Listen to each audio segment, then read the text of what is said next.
questo è il fiore del partigiano, questo è il fiore. Questo è il fiore del partigiano, questo è il fiore.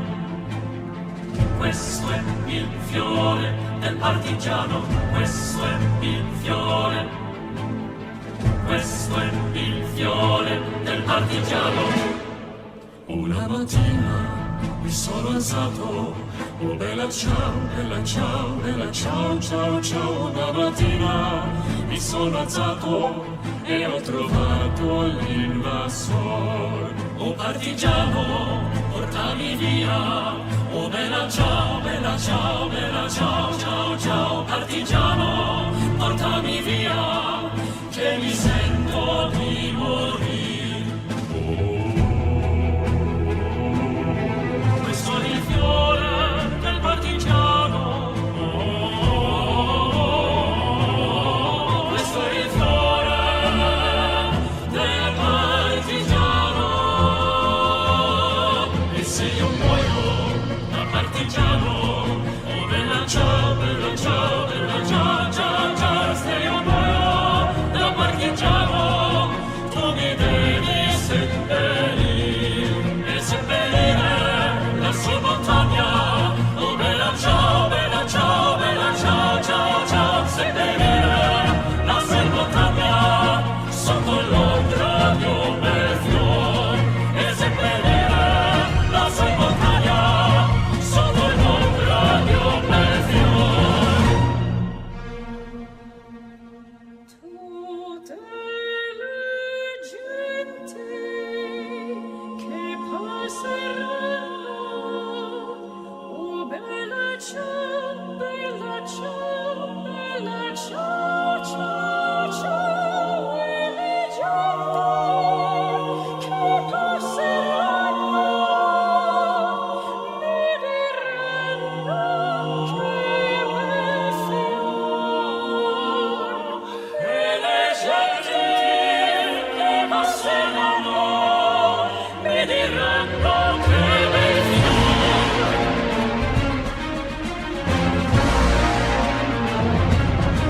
E questo fiore del partigiano, oh bella ciao, bella ciao, bella ciao, ciao, ciao. Questo fiore del partigiano porta per la libertà.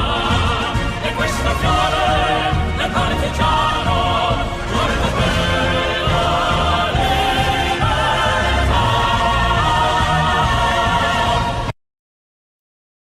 Alrighty. Good evening, everybody. I'm going to turn my camera real quick for a hot second. Good evening, everybody. I apologize about the lateness. We had a slight situation which I wanted to attend to prior to starting this. It is reasonably attended to now. So I apologize to Emmanuel. We're late. I'm horrible. You may yell at me after I call you. But let's get this show on the road. Whatifalthist, everybody knows who he is, and can't wait to find out why this is going to be horrible. So let's call Emmanuel and get going. But actually, I'm going to change all of this.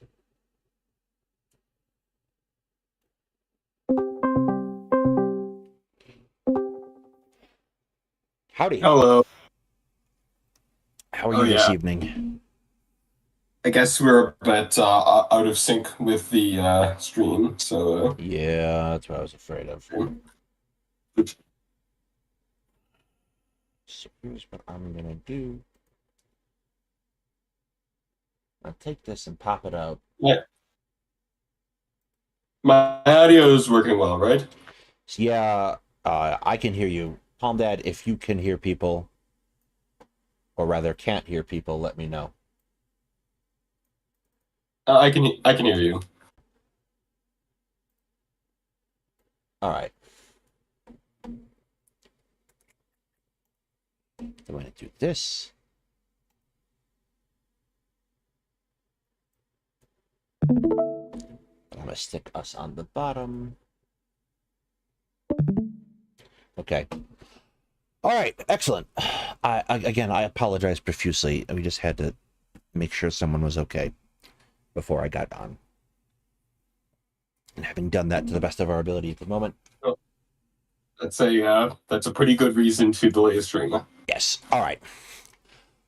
Why don't you go ahead and introduce yourself, although at this point it might be a little redundant. My name is Emmanuel, and I'm a sadist cat girl VTuber. Oh, I'm not really a sadist, but that's my branding. All right. And I made the famous best Whatifalthist video, which is hilarious and also entirely accurate. Did you use AI for that? Yeah, I used AI for that. For his voice, okay. Otherwise, Klimt Yeah. it would have taken forever. Although he talks enough, Jesus. All right, let's see. Yeah, he talks it. Where this goes. If you want to interject, let me know and I'll pause the video. Yeah, I will. I make social clubs for fun, and I hang out with a lot of other folks who do the same. I've been involved with or created around 6 different social clubs over my life. Sometimes it works, other times it doesn't. I like doing it since it's fun to bring people together and see what happens. However, one of the lessons I've learned is how shocking it can be that you can take different social types of people, put them in the same room, have them see the exact same event, and they'll come out of it with completely different understandings of what just occurred. Oh my god, it's almost like you have to do history. Yeah. I was part of a club for talented young people, and I helped form another one for influencers in Los Angeles. I was part of 2 clubs for based intellectuals. The thing that shocked me is that in the first 2 clubs, including one for successful young people, or the people who should be ideally positioned to be leaders and understand the society's problems on the best level, is that when we talk about the outside world, it seemed like we were living in completely different realities. I'm 22, and I think in some ways that gives me an interesting perspective. For my whole life, I've gotten the impression that most people are poor and struggling, that radical ideologues run most of society's institutions, that China, not Russia, is America's greatest rival, that digitization has spread to every aspect of life, and that most young men are screwed with dating. These have just been obvious to me for my whole life since they're the only things I know. However, there's so many exactly one statement in there is accurate, by the way. There's so many problems with imagining that your perspective is the only perspective upon which you can validly base prescriptions. Which statement did you say was accurate, by the way? That China is America's greatest geopolitical threat. Yeah, I don't think even I don't think that even liberals think that Russia is. I just think that liberals think that Russia is a threat in non-geopolitical ways.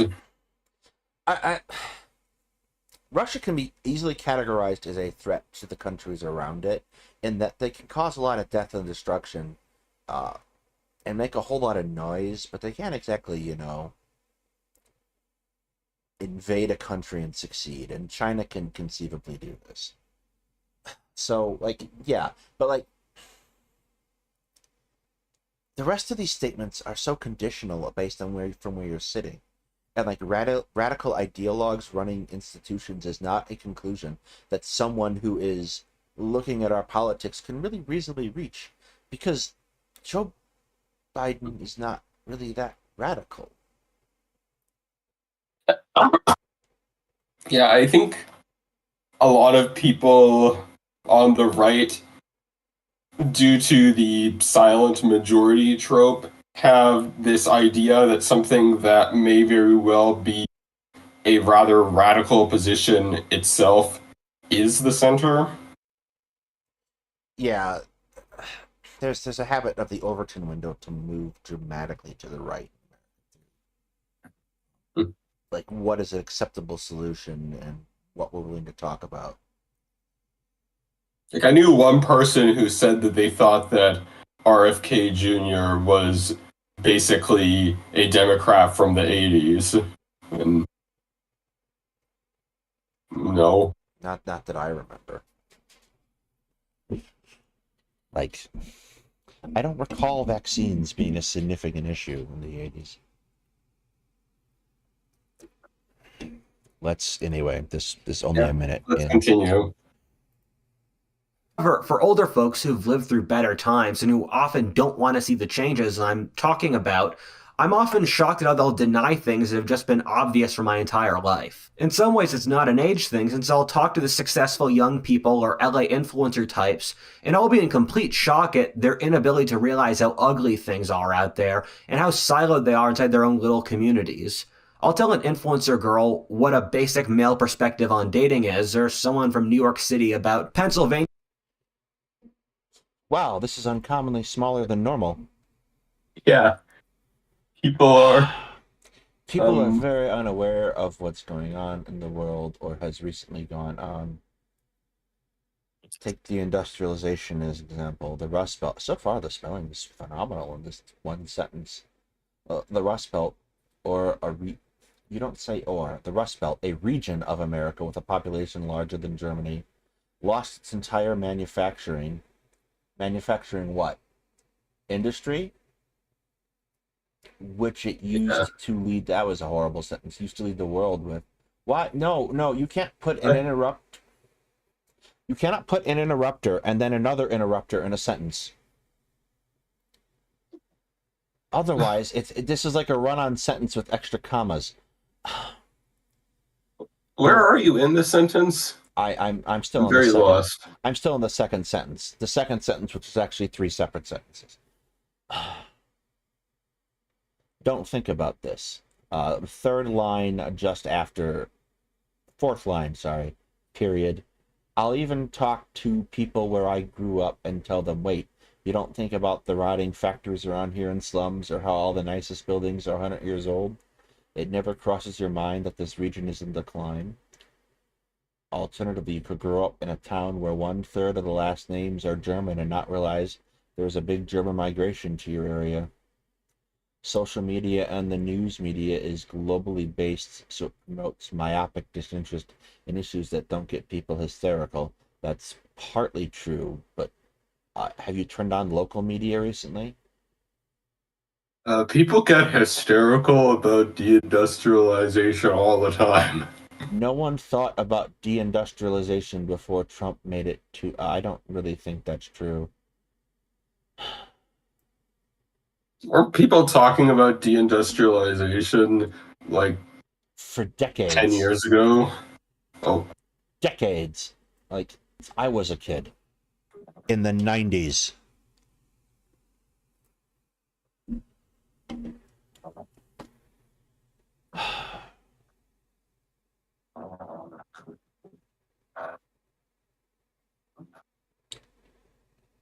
Well, at least you spelled them. I think you should make it full.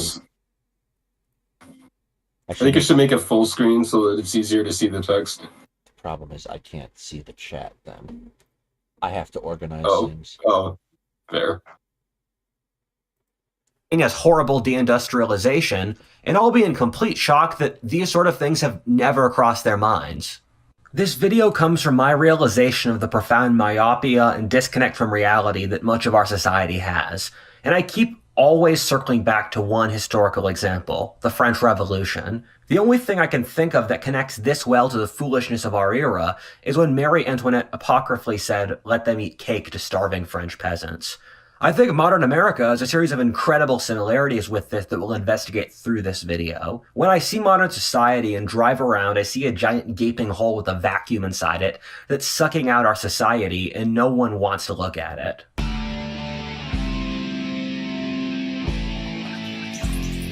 So to be clear, your evidence for your view of the world, which is largely constructed by you about what you think other people think, is an apocryphal story of something that Marie Antoinette never said. Do I have that correct? Did I get that correct? Yeah, I would say that. Okay. As long as I don't know if he's necessarily taking this as evidence, but this is how he's introducing the video at the very least.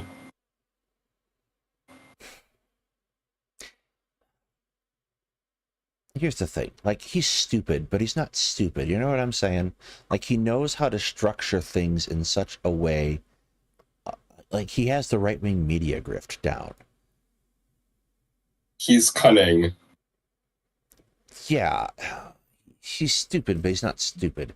Is like the best way I can put it, because like he knows how to do the right-wing media grift, but he also, unlike say a contemporary in Jackson Hinkle, knows how to avoid making himself the grift too. You know what I'm saying? So he's not running around like Jackson Hinkle. We're gonna find out chopped people up and put them in his basement. I'm almost sure of it. But he's like, he avoids that. Like him talking of Vosh and getting tromped, and we're never ever going to see that again.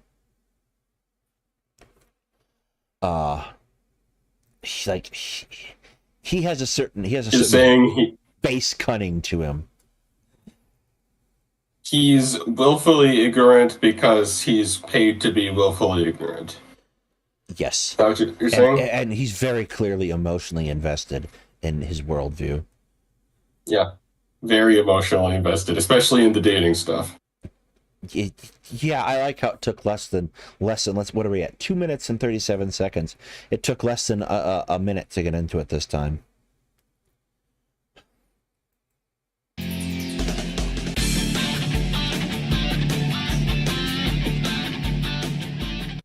Cannot recommend their wallets enough, so get Shield. I'm not being paid to put his advertisements up. I don't think most people today realize how hard their lives are. Most people just believe whatever they have to get to the next step. Yes, I think people today do in fact realize how hard their lives are. That is such an absurd statement. Like a painfully absurd statement, and it's so arrogant. Yeah. I feel like that statement applies to him though. With the believe what you need to get to the next day. Absolutely. The fact that he's so young, he's going to have a very painful, I don't know how old you are, but he's going to have a very painful 30s. Like, there's this kick in the ass you get around 28, 29, 30 that makes you feel like a giant jackass for everything at 21, 22, 23. You know? Yeah, I'm experiencing that right now. Yes. So like you get that feeling, particularly as you actually start to get some life experience. Like working for a large corporation sucked. It was horrible, but it actually taught me an awful lot about people. And in many ways, it helped me, especially because it was a job where I spent a lot of time interfacing and talking with people. It kind of made me a better historian because I started to understand people a lot more realistically. Yeah, people really underestimate the importance of emotional intelligence and social skills, especially for like pretty nerdy things like being a historian. Yeah, I think people get genuinely. I don't know if you watch Laserpig, but people get genuinely upset when Laserpig makes some points sometimes, and sometimes it's a little off. But like he made a really good point in his video that came out this past week about the fact that in order to be a good historian, you have to be able to understand a baseline level of how people operate. Like I think that was an excellent point. Really don't fault them for that. Life's really hard and you gotta do what you gotta do. On top of this, almost no one knows enough about history or human nature to be able to compare our era to anything else. As I like to say, we're fish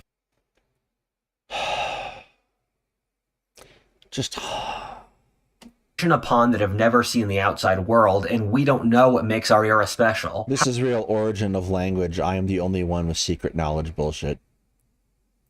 However, I believe that if people realized how hard their lives were, that everything else would fall apart, which is, coincidentally, what I think is going to happen. Modernity holds itself on a very high horse for having a higher standard of material living to previous eras. However, the average person in America's standard of living has dropped precipitously in the last 50 or so years. The average American lives in what really amounts to poverty. I think I don't think that he's talking about necessarily the entire state of society, but I think he's definitely talking about New Optimism. New Optimism says this. Yeah, people might not. Okay, like he hits commonly on his videos in a theme of recognizing a state of kind of alienation. Like it happens again and again. Like he seems to get that. He doesn't necessarily have the mental wherewithal to connect it to Marx, but he gets that part of it. Yeah, he definitely kind of dances around stuff that Marx would say, but then tries to paint it in an anti-communist perspective. Yes. Which I don't think is exactly that uncommon among contemporary or historical far-right figures who are specifically trying to compete with Marxist analysis. Oh, Pippa, don't ask for evidence.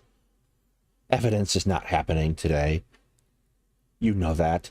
We understood that going in. More to the point, the French Revolution is not a revolution of poverty. I think I know where he's going with this. So, like, yes, the federal standards for poverty are absurd. They're much, much too low, particularly if you're a single-person household, to really be realistic. However, by the same token, is he going to not understand that the French Revolution was a bourgeoisie revolution? Yeah, it definitely was made.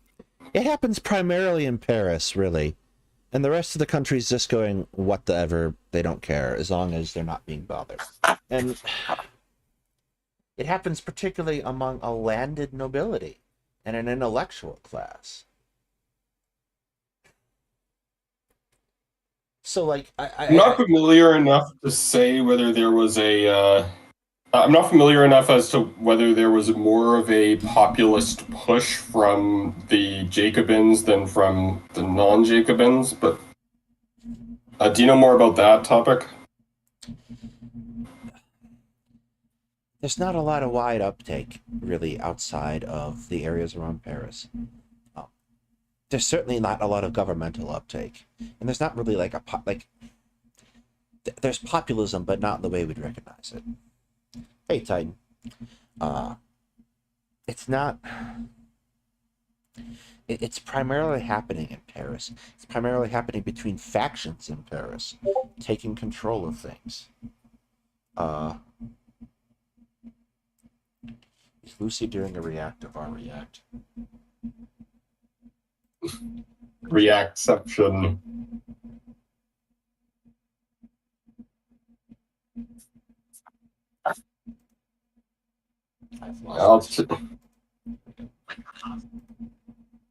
No, Lucy is doing a react to the earlier stream.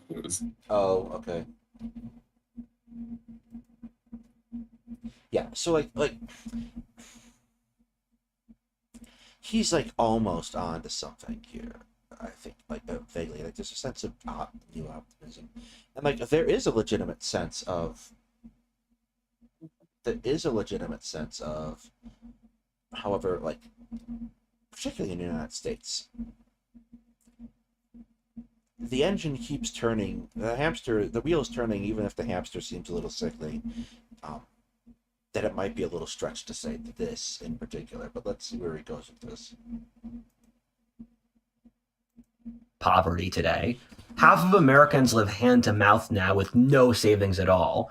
2/3 of Americans can't even pay a $400 emergency cost, meaning some minor life crisis could push them over the edge. I once asked my Twitter following how they paid their bills. I make decent money, but I've seen the cost of basic life stuff go up, and I calculated my costs and wondered how normal people just made it. The responses on Twitter were eye-opening. Lots of people said they didn't heat their homes in the winter. They never ate out, didn't eat meat, worked multiple jobs, and all that kind of thing. This is the sort of thing working class friends have told me has become normal. The thing that blows my mind is that this was not the life that we were promised. So, I have no doubt that there are people who take strategies like this. I don't think that's the vast majority of people, particularly around utility bills. Because most utility sections in America have a certain amount, there are people who don't have money who spend a considerable amount of time working within the set of state regulations that protect utility customers in order to keep their power and their gas on. So I don't think it's as nearly as widespread, and I feel like sample bias is playing a huge part in that statement. Yeah, I get the impression a lot of his audience are like fire people who might be more prone to doing this kind of stuff. Financial independence, retire early. Yeah, that could be it too. But the other thing I think is that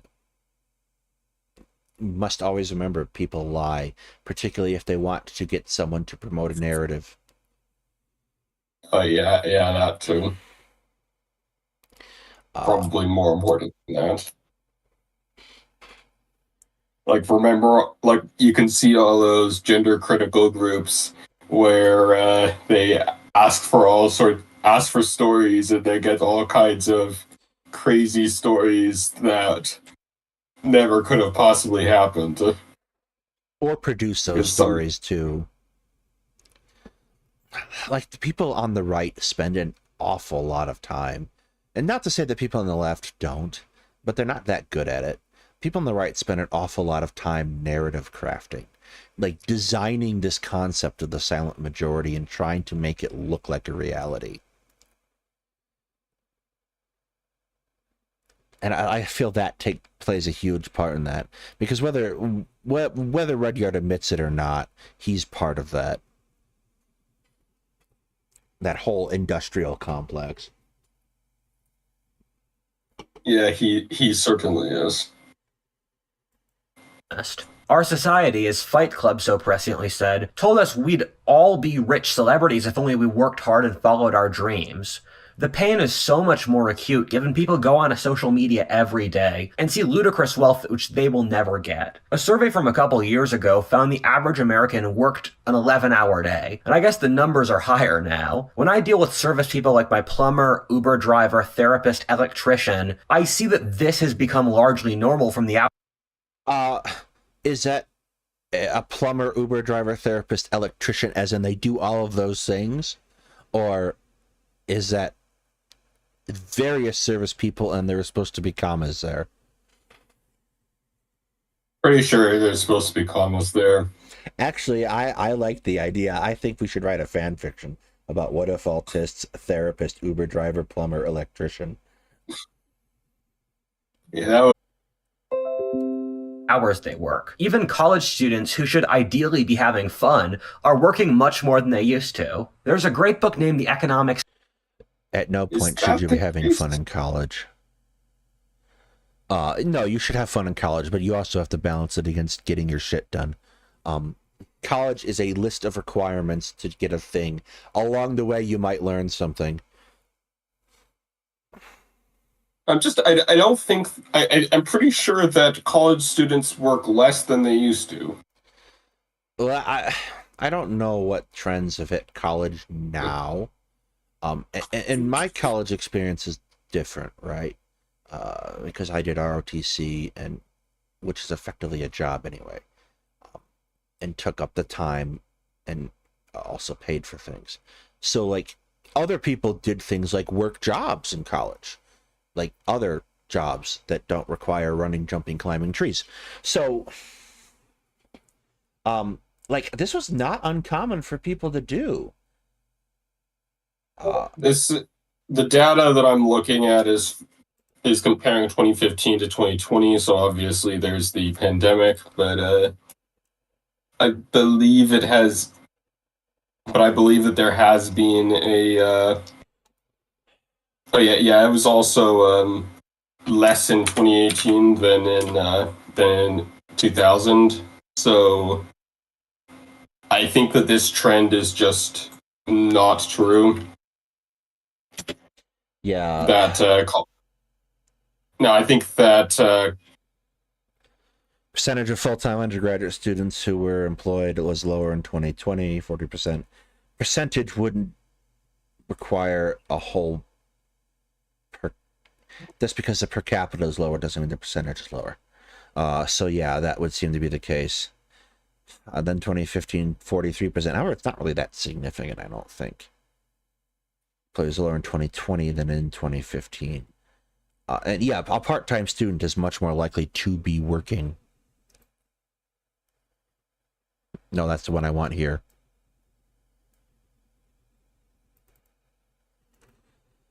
Yeah, I just think it's worth noting that I don't think that he actually gave any kind of source for this particular claim, and that this particular claim doesn't seem to be true. My source is I made it the fuck up. Yes. A frying ball in college. I also did go. Titan, I feel like you should make a autobiography.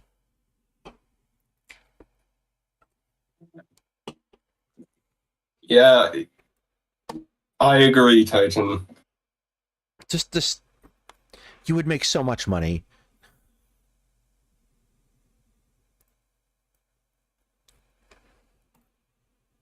That's not what I wanted. I want this one. Of Discontent by Jean-Michel Paul, and it goes through this whole process of how the average person's life has gotten worse.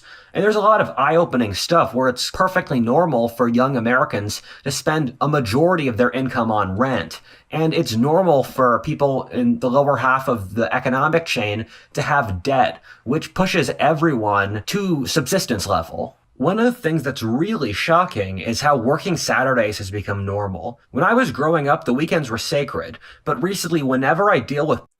Well, who are you talking to, I think, is also important. Because if you're talking to someone who has a middle-class office job, they're not working Saturdays.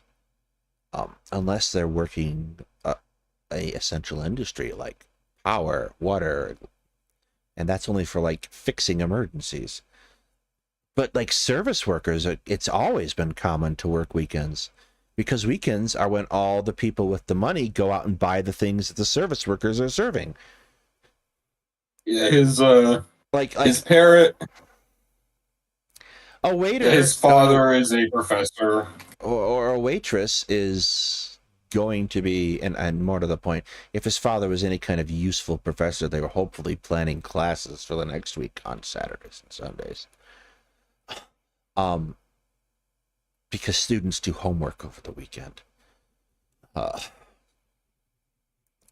like, if you've ever spent any time in a restaurant, for example, working weekends is really common.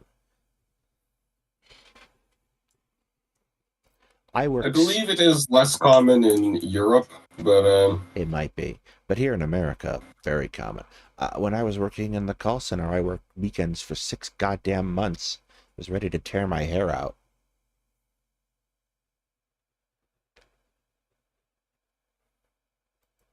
People, I consistently find that most people, even if indirectly with college students doing stuff like studying, work what really amounts to a 12-hour day, 6 days a week. It blows my mind that this is not a topic of national discussion, and that the population's living through Victorian work conditions. And I think it's since people have too much pride to admit. No, you are not living through Victorian working conditions. Stop, bad computer. You are not living through Victorian working conditions because you don't see a string of children going to the mines. Well, not yet. The Republicans are working very hard at changing that. But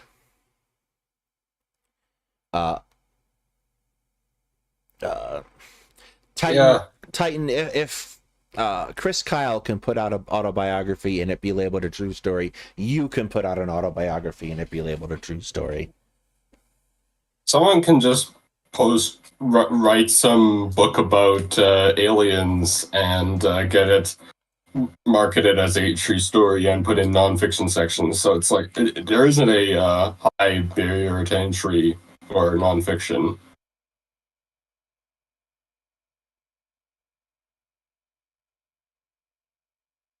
Oh yeah, absolutely, Palm Dad. And some places won't hire you if you say weekends are excluded. Uh, which brings up an excellent point. Uh, actually, side point. I want to talk because you brought up aliens. Um, I don't know if anyone was watching the hearings today. Uh, I happen to have an unhealthy fascination with paranormal stuff. So I get a kick out of all the people who are insisting that the government is hiding aliens. And they were hostile about things today on Twitter.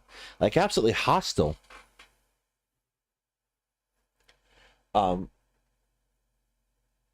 Which was just a little funny to me. Anyway. That's not the one I wanted. Anyway, on with this show. How poorly off they are.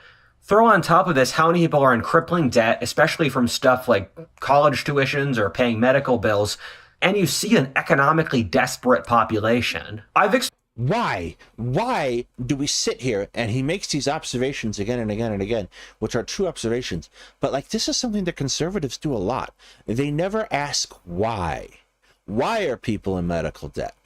Why does medical debt consist of the greatest amount of debt we have? And what does that structurally say about society? Because that informs what prescription you should be aiming for. People are in medical debt because we have an abusive medical system where insurance companies are dedicated to making profits instead of providing the service for which they are ostensibly paid. And people so often will talk a lot about exploitation, but then they'll be very nebulous about who's doing the exploitation.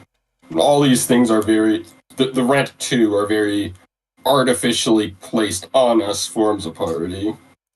Yes, and that. Sorry, microphone moving day. I have to sit back a little bit. It's been a very long day.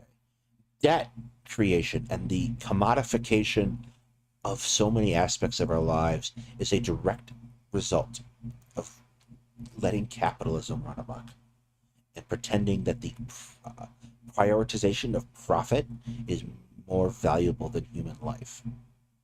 And like this isn't a very profound realization. It doesn't take you don't have to dive deep into books about Marx to get this concept. It's just the fact that he never goes there, he never explores this concept. Like it might be revelatory to him if he ever did. I'm interested in what he actually gives as the explanation for this later in the video, though. We'll see, because if he's trying to pretend that, we'll see. I feel like I know where this is going.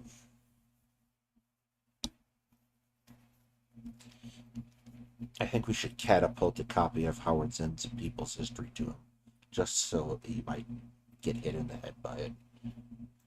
Explain the reason for this decline in standard of living in many previous videos, but the short answer is that this is a very common historic process caused by an overabundance of labor, which stems in our era from the combination of population growth, women's entrance to the workforce, immigration, automation, and globalization. These are all Okay, we learned how he explains this. We have too many peoples. Too many of those creepy poor peoples is what we're getting at. Too many women. And also, he always mentions the Turchin's idea of these institutional cycles, but is there really much basis for it at all? It really feels like it's just like astrology. So here's the thing, and we've talked about this. Hetman and I have talked about this. Me and Lucy have talked about this. Me and Charlie have talked about this. Everyone who's been on this channel to do Whatifalthist and us have talked about this. Historical cycles are nonsense. Historical cycles depend entirely upon what you plug into the thing. So, and you have plenty of options to choose from, which means that you can craft any narrative you want from a historical cycle by being selective with the evidence. One of my economics professors said something very insightful about cycles. He is a critic of the idea of market cycles. He said, a lot of things aren't cycles, just something goes up and down, and somebody tries to say that it's a cycle. Yeah, I think a really good way to illustrate this, at least for history, is my AP European history teacher in high school had us do every time we entered into a new century. He had us take the century and put it on a timeline. And then he had us pick what events we thought were historically relevant for that entire 100 years. And for the last 2 centuries, we did it twice in 2 blocks of 50 years. And the idea he wanted us to get at is that events were not cyclical, they were clustered. So something would happen and that would inform another event nearby.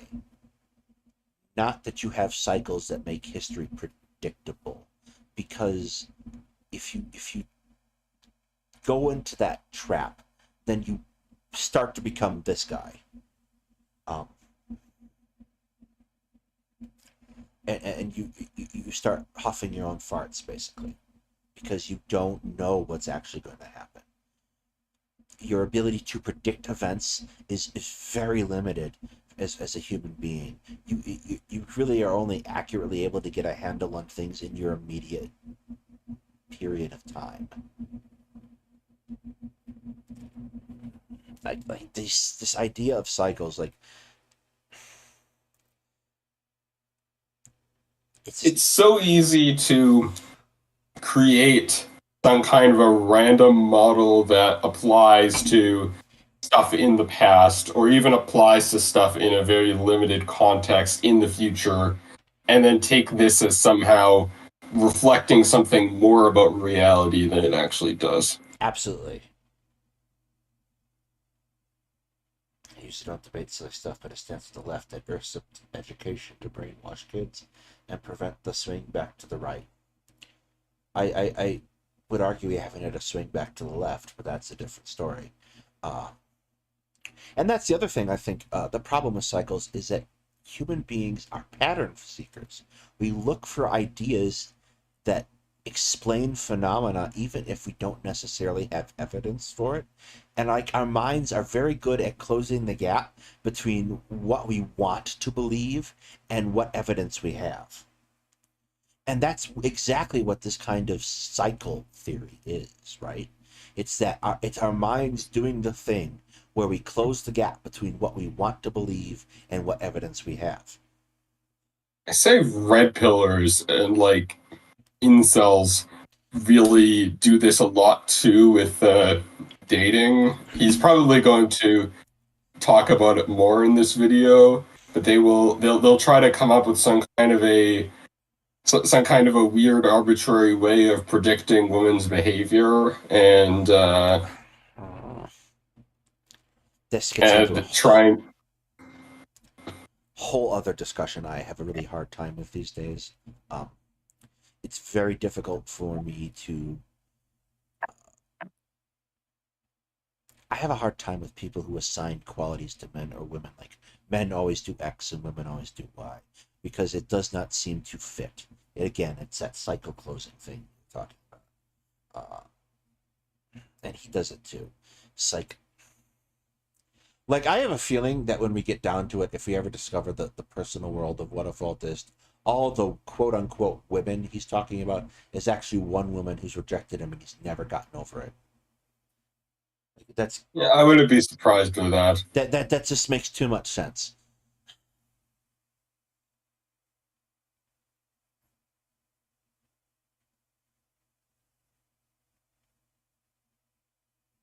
Yeah, let's continue. Generation cohorts are silly too.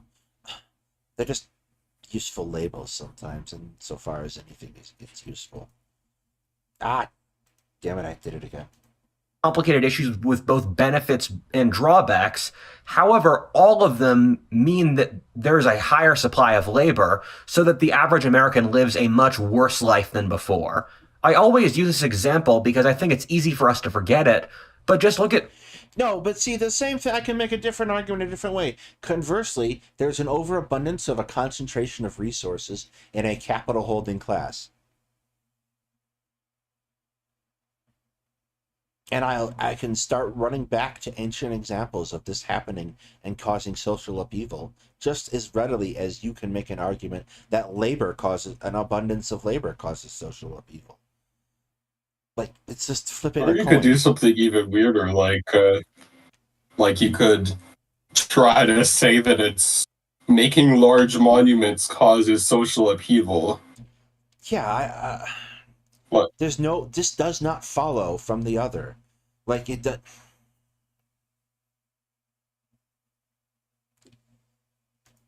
Old TV shows and movies. Homer Simpson in the 80s was a lower middle class loser. That was the whole point of the show. And all Homer Simpson was a fucking nuclear engineer. What the hell are you talking about? of that was normal. Homer Simpson in the 80s had 3 kids, loser, and I don't know how we are timing Homer Simpson's existence to a given year, seeing as such as Maggie has now been a child for 40 years. But let's continue. that's basically the point of the show. All of that was normal, and now Homer's grandchildren would be working in conditions much more comparable to their great. What chance do Homer have of having grandchildren? Again, you're not working in Victorian England, Charles Dickens. What chance does he have his grandchildren if his children can never get past, puberty? Great Victorian grandfathers, then to their father in the 80s. Since my background's in history, I often run the It's not. thought experiment about if you were to drop someone from a different era of history in the modern world, what would they think? And as a general rule, the modern world values the material world against everything else, while other eras of history put a very strong emphasis upon religion, community, culture, and environment, which we don't. However, if Do they? I would probably say the opposite, that people in, say, medieval times would have placed a much higher value on things like, say, getting food and medical care because it was more scarce then. Whereas now we tend to, I would say, value community and such more. People aren't talking about famines so much, they're talking about loneliness. It's not saying what the government is providing is not necessarily what the people value. Yes, and more to the point. You can't make a blanket statement of what people are valuing in the past. You have to localize that statement and then provide evidence for it. And then your background's not in history because a historian doesn't make those mistakes.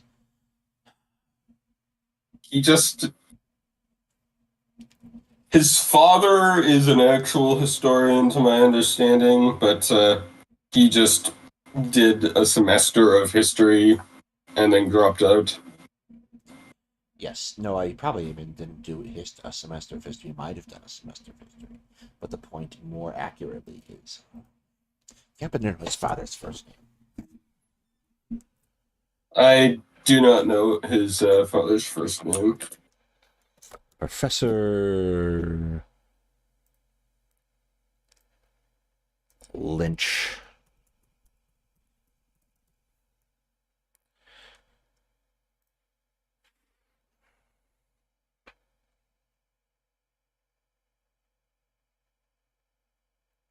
Whatifalthist, I think, actually released a book on Audible. I think maybe it's a podcast.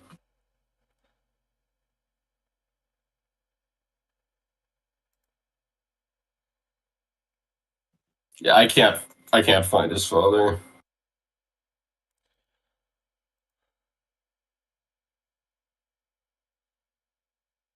I'm just taking a quick look. think this is it, actually.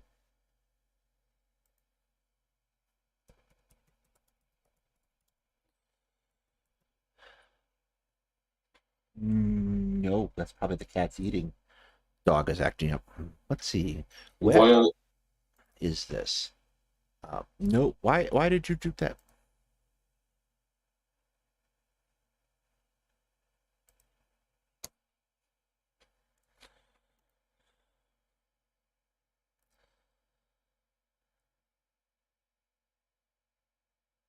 What are you looking at? I searched Professor Lynch, historian.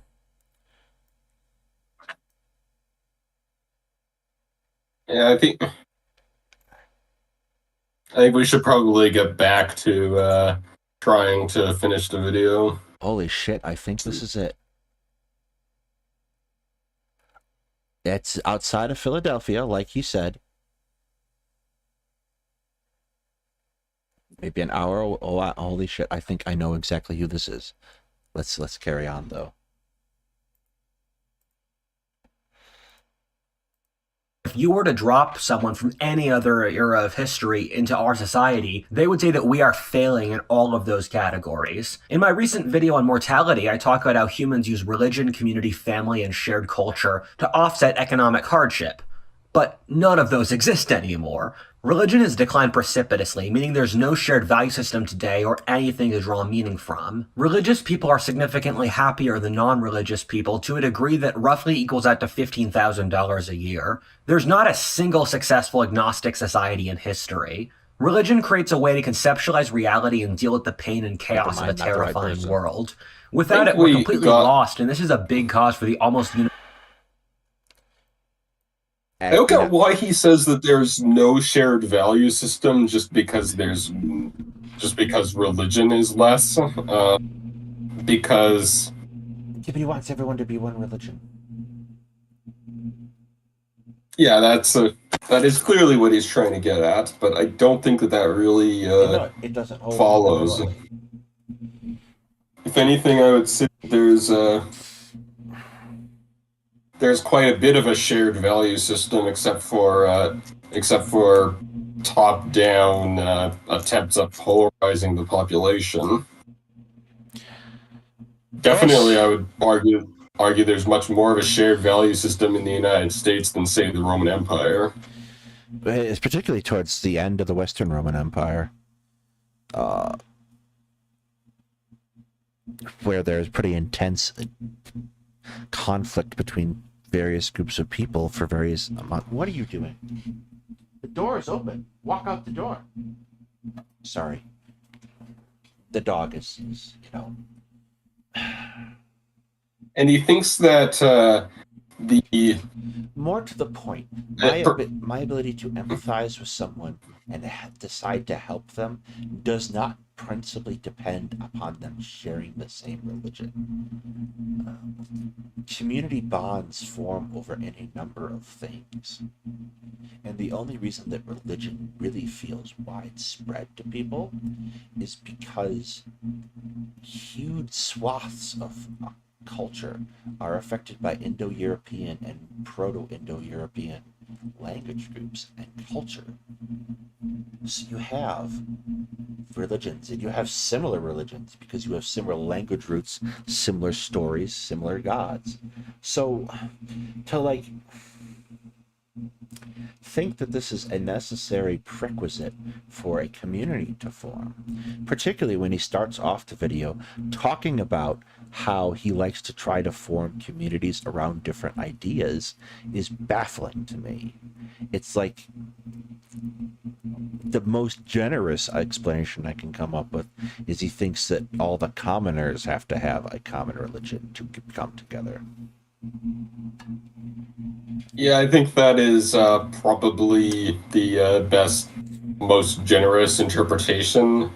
He may be thinking that his attempts didn't work because of a lack of common religion, because he did imply that he did not have very much success and didn't like the people that he met in his LA influencer group and other groups.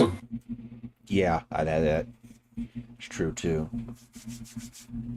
I'd imagine probably not due to a lack of religion, but because he was. I don't imagine he'd be a very nice person to be around, even for somebody who agrees with him.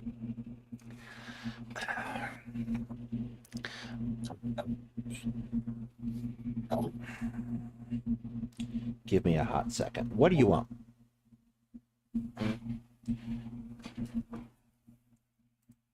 I'm gonna step away for a moment. Enjoy this free musical interlude of like 2 minutes. I apologize again.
I Hello. apologize.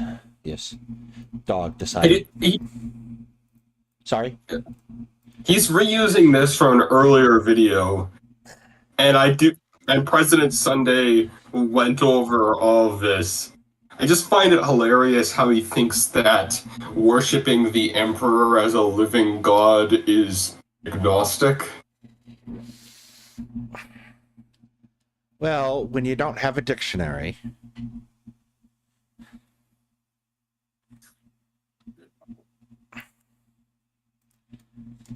Universal I think he nihilism just among young means people. A couple of days ago, I looked up why is modern society so nihilistic. In the entire first page of results was saying how nihilism is great, and it's amazing and so liberating that we believe in nothing. People often think religion and science are at odds, but Had you spent more than 5 seconds in a college, you would know that the question is not, how did society become so nihilistic? The first question you must answer is, did society actually become nihilistic? Once we establish that a vast majority of people believe in nihilism, then we can ask ourselves, well, why did this happen?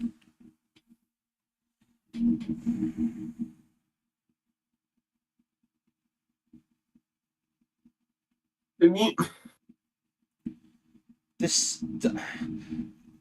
Christianity is not contingent. Science is not contingent upon the existence of Christianity. There's no reason to assume that without the existence of Christianity, that science, a scientific method wouldn't have come about.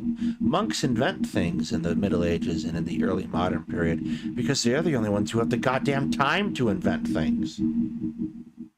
I'm looking at this. He's saying that he thinks that he really doesn't understand the concept of brain drain in this, it seems. Like, China has a really high scientific output, but it is not a Christian country, although there are some Christians there. Yes. Japan is having a decline in its scientific output relative to China. Is that because Japan's becoming less Christian? No, it's because Japan's workforce is aging. Yeah, and it's hard to get funding in Japan. Yeah, let me know if it doesn't improve, Pippa.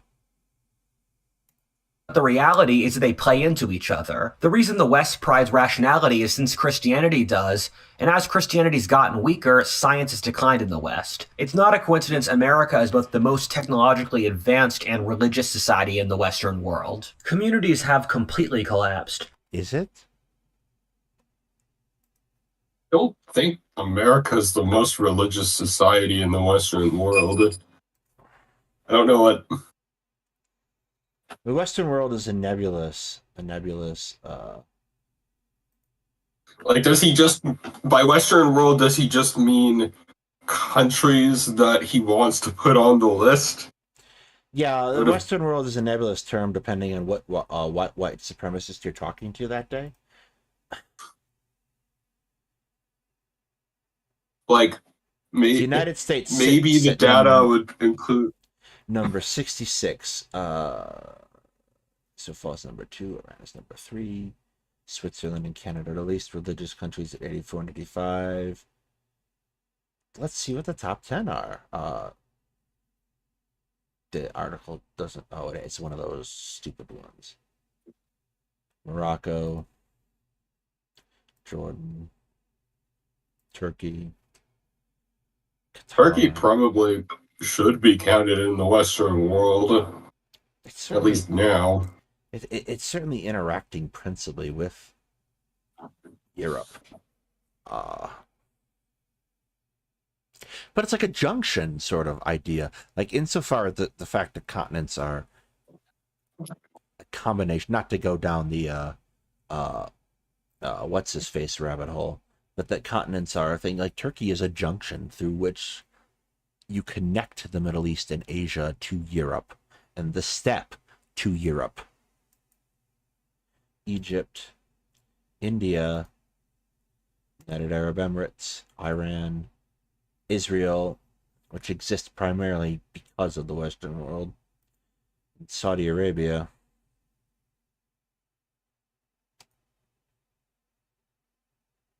Wait, what is this list? This list looks so Perceived religiosity. No, that's not what I wanted to do. perceived religiosity. So it's like it's not even how religious the country is; it's just how perceived religious it is. Like, Yes. I bet Lebanon probably is really high up there just because a lot of Westerners perceive Lebanon as being a super religious country, even though. Yeah, but perception Even of though religiosity is really the only thing you can go off of. Let's see what the full list says. Who's number 11?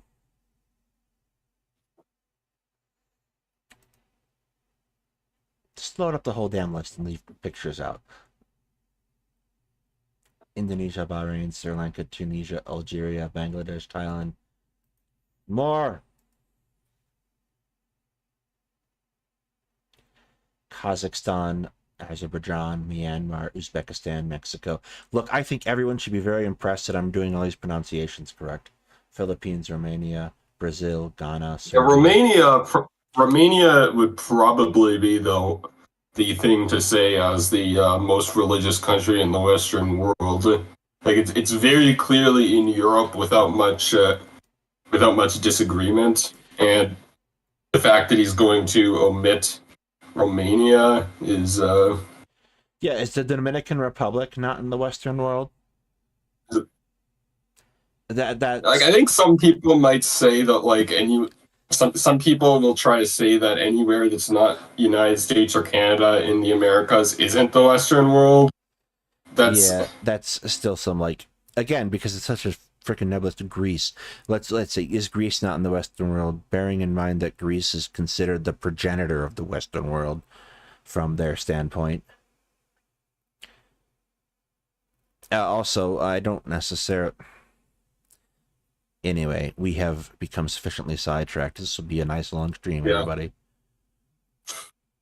People don't even have a concept of community. My friend Greg asked people what a community is, and they consistently got the definition wrong. People just see themselves as a person who lives somewhere and works somewhere. Well, I'm glad that Greg was able to provide data for that.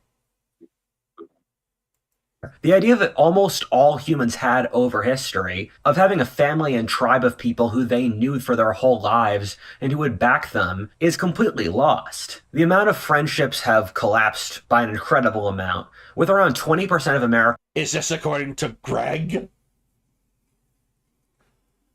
The largest group having no friends.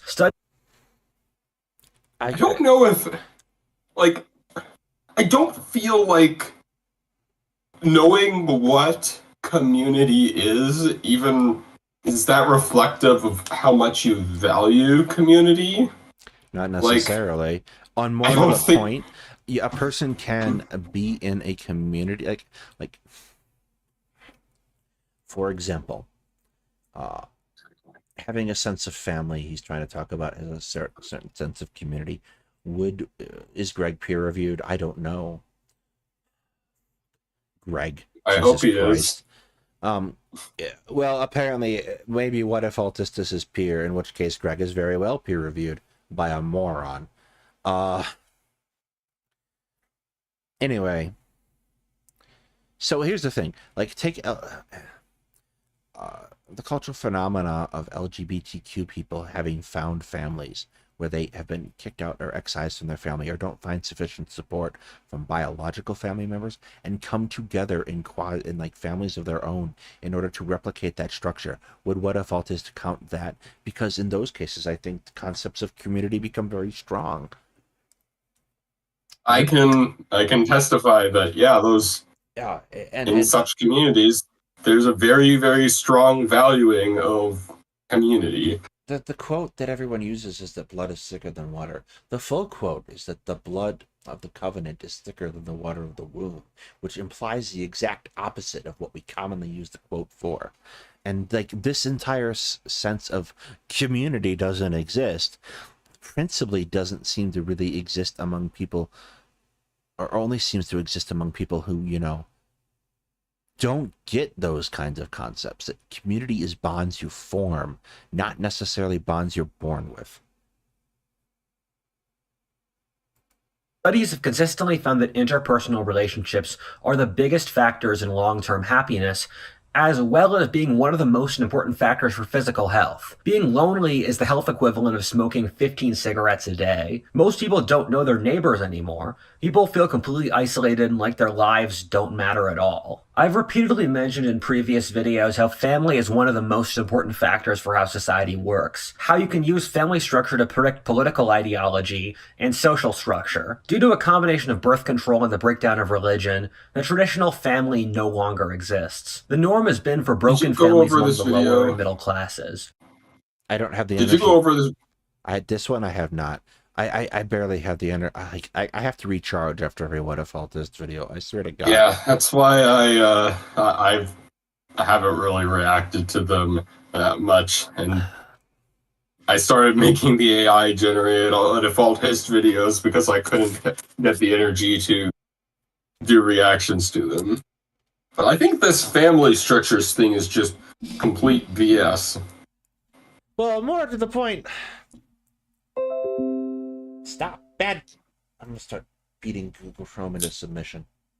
So many freaking updates. My best friend's from a working class background and grew up in a plurality white working class community, and he basically... Your father was a professor. You were not in the working class background. knew no families that had two parents together or where the parents weren't doing drugs. Among the more upper social classes, divorce is incredibly common. Almost no young people can afford to have kids. For the first time in history, most people age 30 are childless. Over the historic record, when the average age of marriage gets above 28, you're gonna have a revolution or major political crisis, since humans are biological creatures, and if it's too hard to reach our biological goal of reproduction, they start to freak out. We were designed... Not everyone's biological goal is reproduction, and this is incredibly bioessentialist and not at all supported by the data. I don't think this is... I don't think it was even... Well, it's hard for me to... for this particular piece of data, I think it's also... very messed up by the fact that average age of marriage often includes both men and women.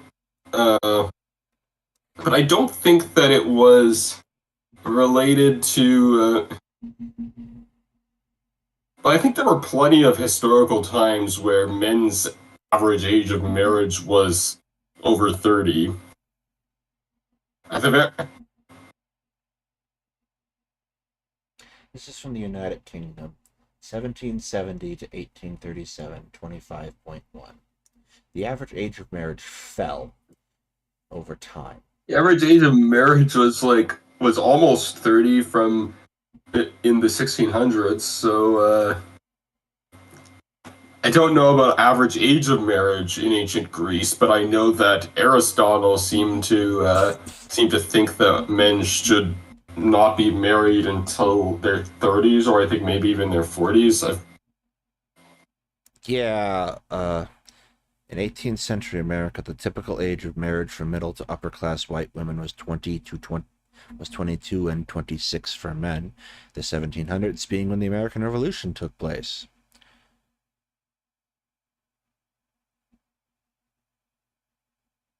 Oh, excellent.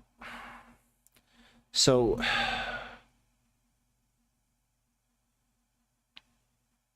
Yeah, he also seems to be implying that only poor people do drugs, which, I'm almost certain this guy's got to be high on something. To breed first and be rational later. The sexual dynamics in modern society are... We aren't Vulcans. You have this problem, Rudyard, not everyone. Also completely broken. 2/3 of young men under the age of 30... Ding, ding, ding, we're here!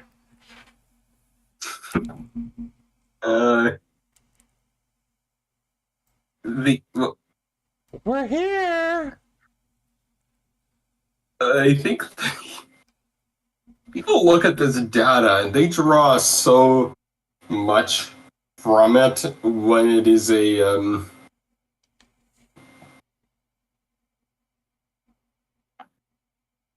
I'd imagine less people would have been single historically, but does he just not get the idea that age difference in relationships exists where men tend to be the older partners? Yes, I don't think this occurs to him, particularly because he doesn't seem to have had any experiences past the age of 2. Like, sustained relationships, bearing in mind we're wandering into what traditionally dangerous territory to talk about, sustained relationships between people in similar ages don't happen as much anymore. Having a relationship with someone like particularly if you're young and you end up looking around in relationships and you're going to, like, where do you people find relationships? Typically they find relationships in social settings in which they're in, such as school. And where school, the most important thing we think about people in school is what year they were manufactured, and not necessarily what their academic ability is. Most people you meet in school will be around your same age. This does not necessarily hold true after school. You go into a workplace, and this becomes your primary social antidote. So you're meeting people around who know people that you work with, and you're not necessarily working with people who are the same age as you. So relationships can develop among people who are radically different ages. The appropriateness of this is a different topic, and up to personal preference. However, it doesn't necessarily, like, the underlying problem I have with this kind of interpretation of this data, which must come from Greg again, the underlying interpretation, oh, it's Pew, not Greg, congratulations.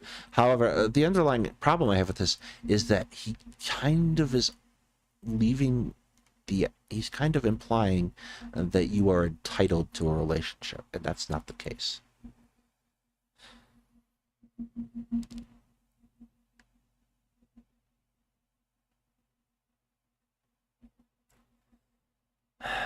The whole lying thing that he's putting at the lying thing, I'm pretty sure, is attributed to Greg at all. Yeah, it's definitely Greg. That's the lying thing is Greg, for absolutely certain. In fact, from now on, all of Whatifalthist sources are assumed to be Greg until proven otherwise. 2/3 of people in their late 20s or older live more before dating apps. Yeah, late 20s is not really before dating apps. Dating apps are significant for us in our mid-30s.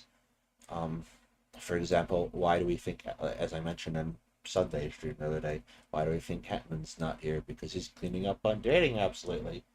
I think he's trying to imply that people in their late 20s lived in a period where nobody used dating apps. Which simply isn't true. Like, online dating, people were using dating apps since like 2006 or so. It's and they became basically an accepted and understood part of life since 2010, basically. I'd say they got worse lately, and maybe people 10 or 20 years ago managed to do more dating in school, but like that's so I think he's a little bit more right about this, about the second one than you might think. Dating apps have gotten worse, as we have seen a increasing attempt to gamify and commodify our app-based lives, right?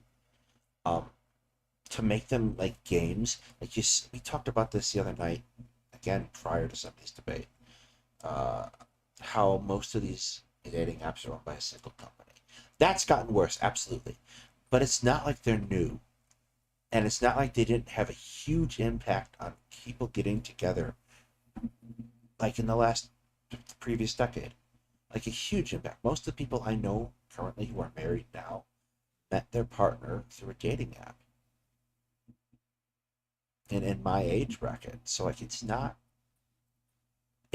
as revolutionary as he thinks.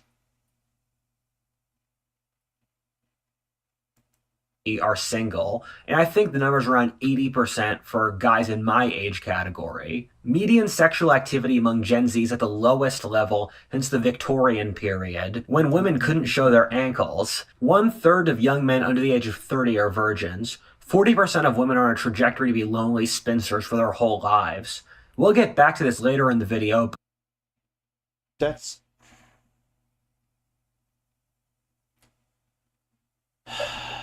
not what that says. But this sexual depression, which I talk about in this video, is the biggest factor driving revolution today. For young men, sexual frustration is like a tea kettle, and if it isn't directed towards women, it will cause wars and violence. I don't think Give me sex or I kill you is not nearly as compelling an argument as you think it is, boys. anyone really understands how dangerous this crisis is for society. On top of this, the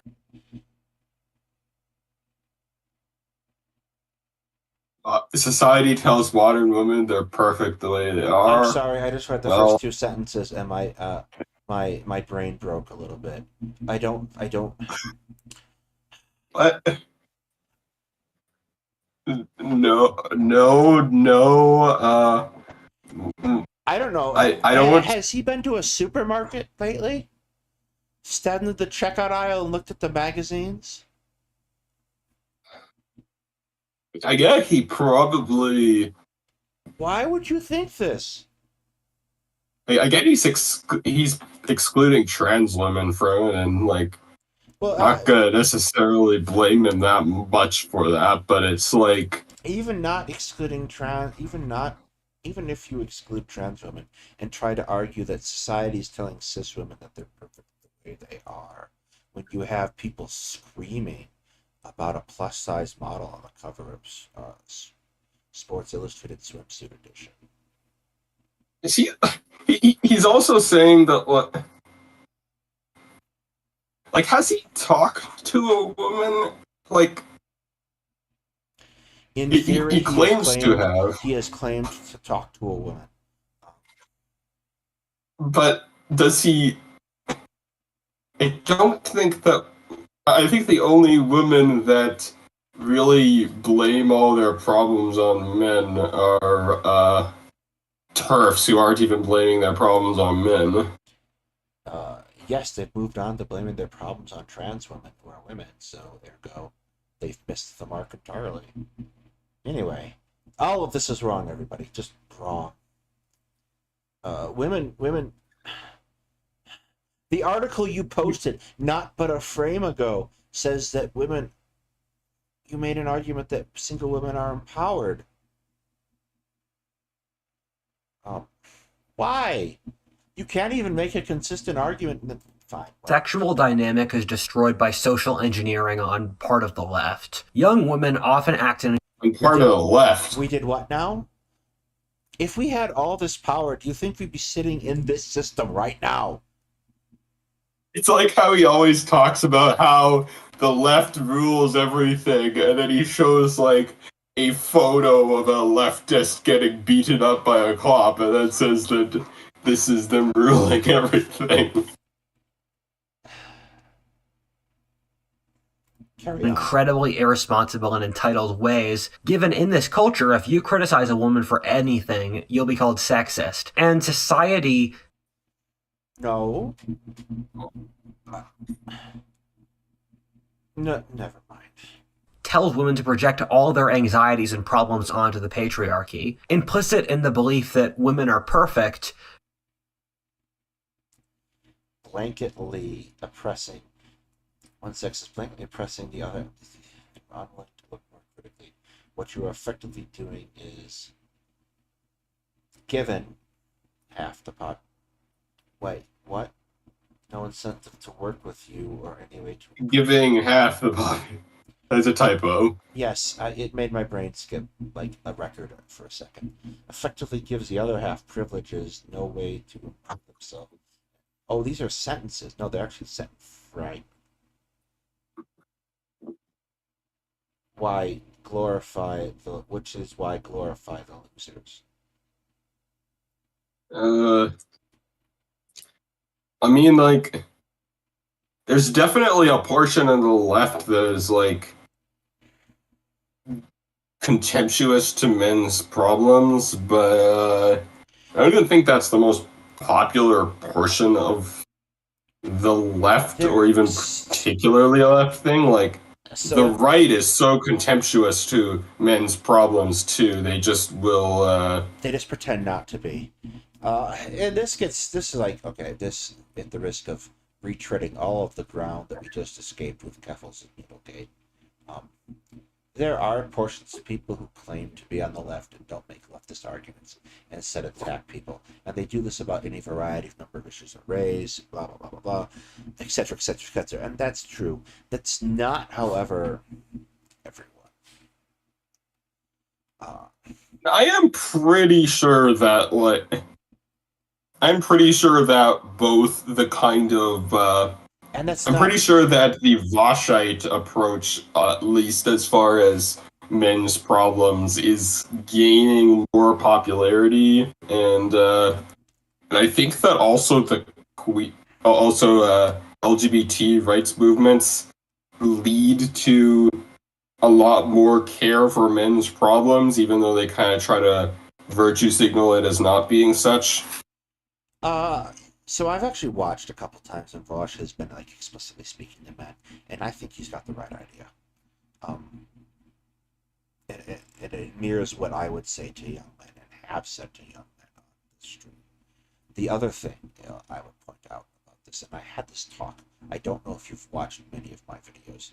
I did a stream and an appropriate associated release video with a friend of mine who works as an abortion doula, or a doula and an abortion counselor, etc., and other things, reproductive rights. And me and her talked about the concept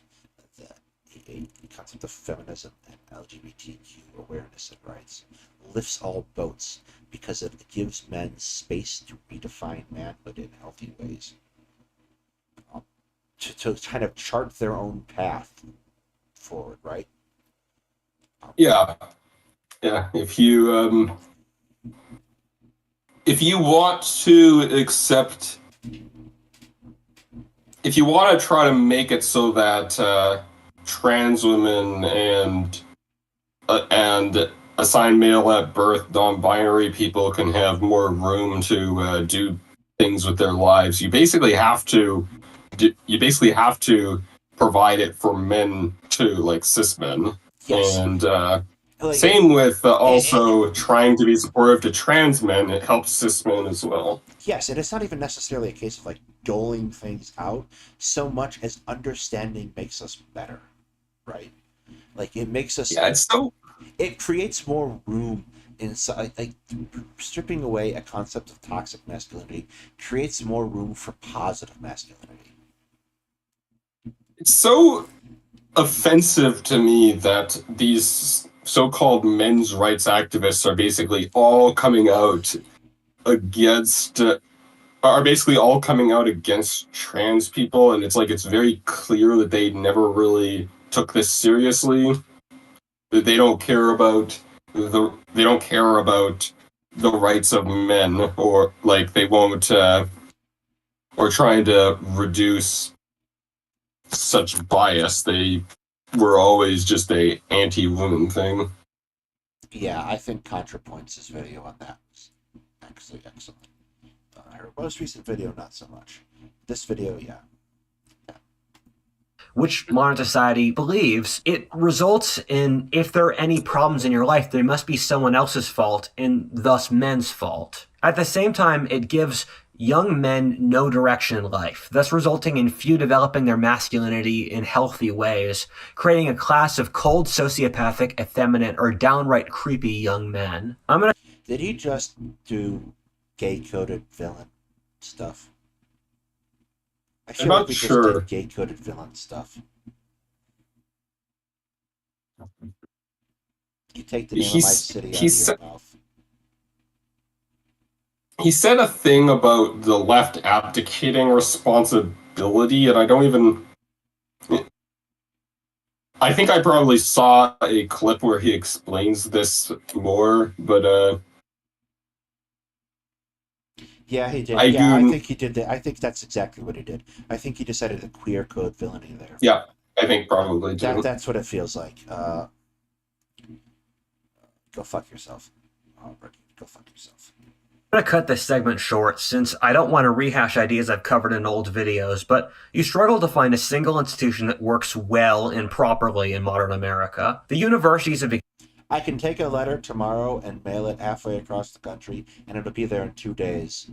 What the hell are you talking about? become ideological indoctrination centers. Healthcare is becoming a tapeworm consuming the whole society's finances. The court systems are biased towards the rich and women. Every form of media has been co-opted by The court systems are biased towards women. Oh my god.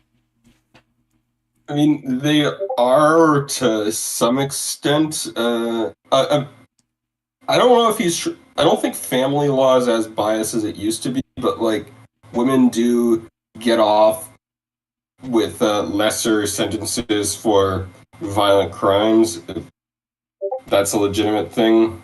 Although I tend to say that the sentences that they're given are still disproportionately harsh with it being America and all.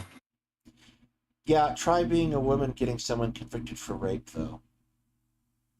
Yeah, that's that is not an easy task. Oh, Sicily's on fire. What? The island of Sicily appears to be on fire.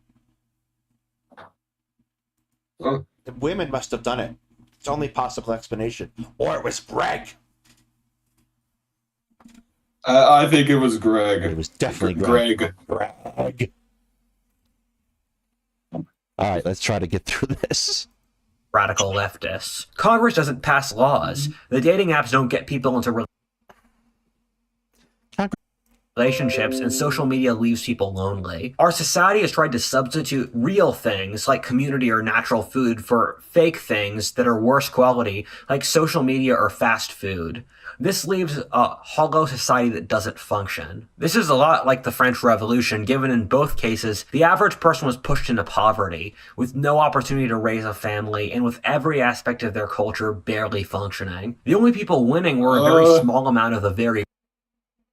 I don't associate France and the French Revolution with barely anything in their culture functioning. I associate France as having been a very powerful, well-functioning country that had a revolution and was still quite well-functioning. So here, let's talk about, in short, the start of the French Revolution real quick for everyone, just so they can get an idea. France is in debt. It is fighting a number of wars at this time, and not necessarily exactly winning them. The king is expending lavishly, and this isn't necessarily connected to the debt nearly as much as like we assume it to be.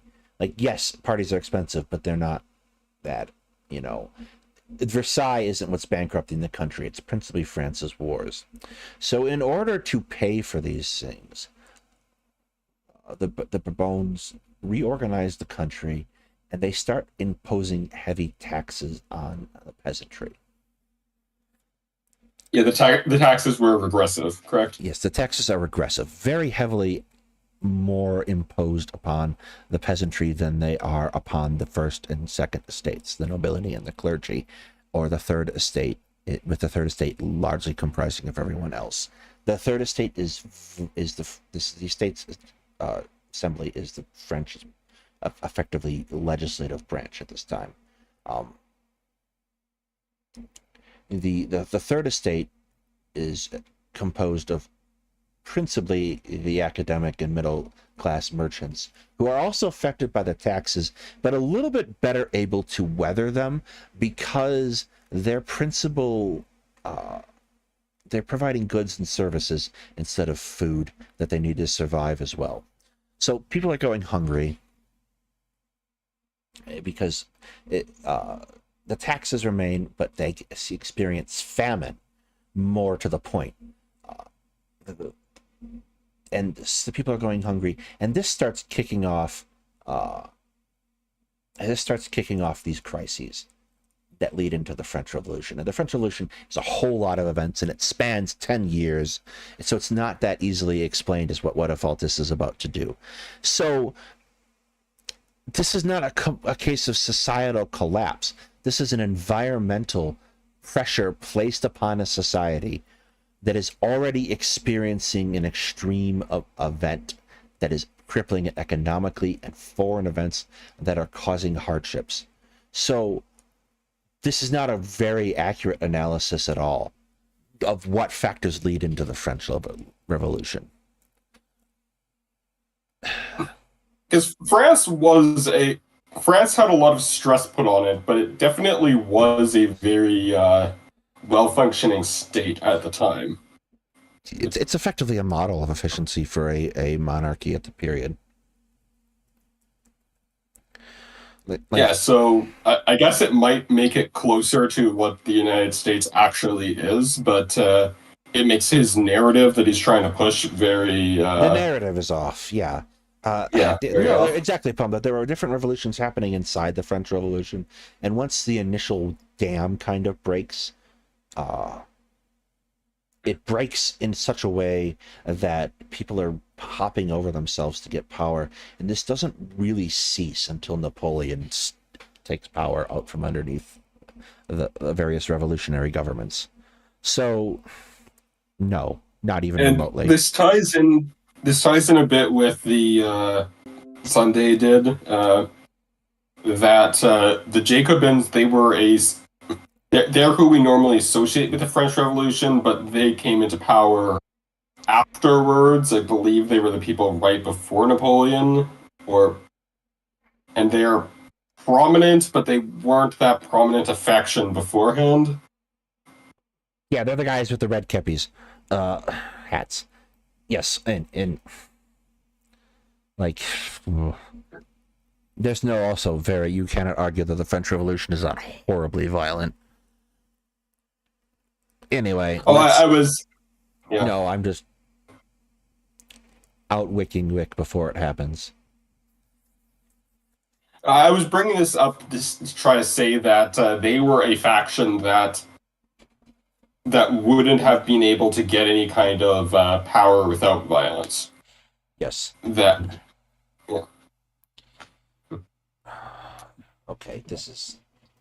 rich, and even they had to deal with the effects of living in a failed society. The system in France didn't work for anyone. The monarchy was broke, the nobility and church felt conned of any real power. The merchant classes felt like they were screwed over by the nobility. Both the nobility and merchants wanted France to be a parliamentary democracy. The peasants were starving. It's much like America, where both sides of the political spectrum and every interest group feels like they've gotten the rotten end of the deal. And long story short, the system is so broken that no one has any incentive to keep it running, which then creates the revolution. No. Just no. I've mentioned this in so many other videos, I'll keep it short. On how I think he's contradicting himself on his earlier video on the French Revolution, I believe, where he it might have been by somebody else, but he was trying to say that essentially an issue with the French Revolution was the fact that the absolute monarch wasn't in as much control, and so there was more incentive for nobility to act in their own interest against the monarch. Does that sound more reasonable? The monarchy in France retained a significant amount of control and respect throughout a fairly substantial portion of the early revolution. The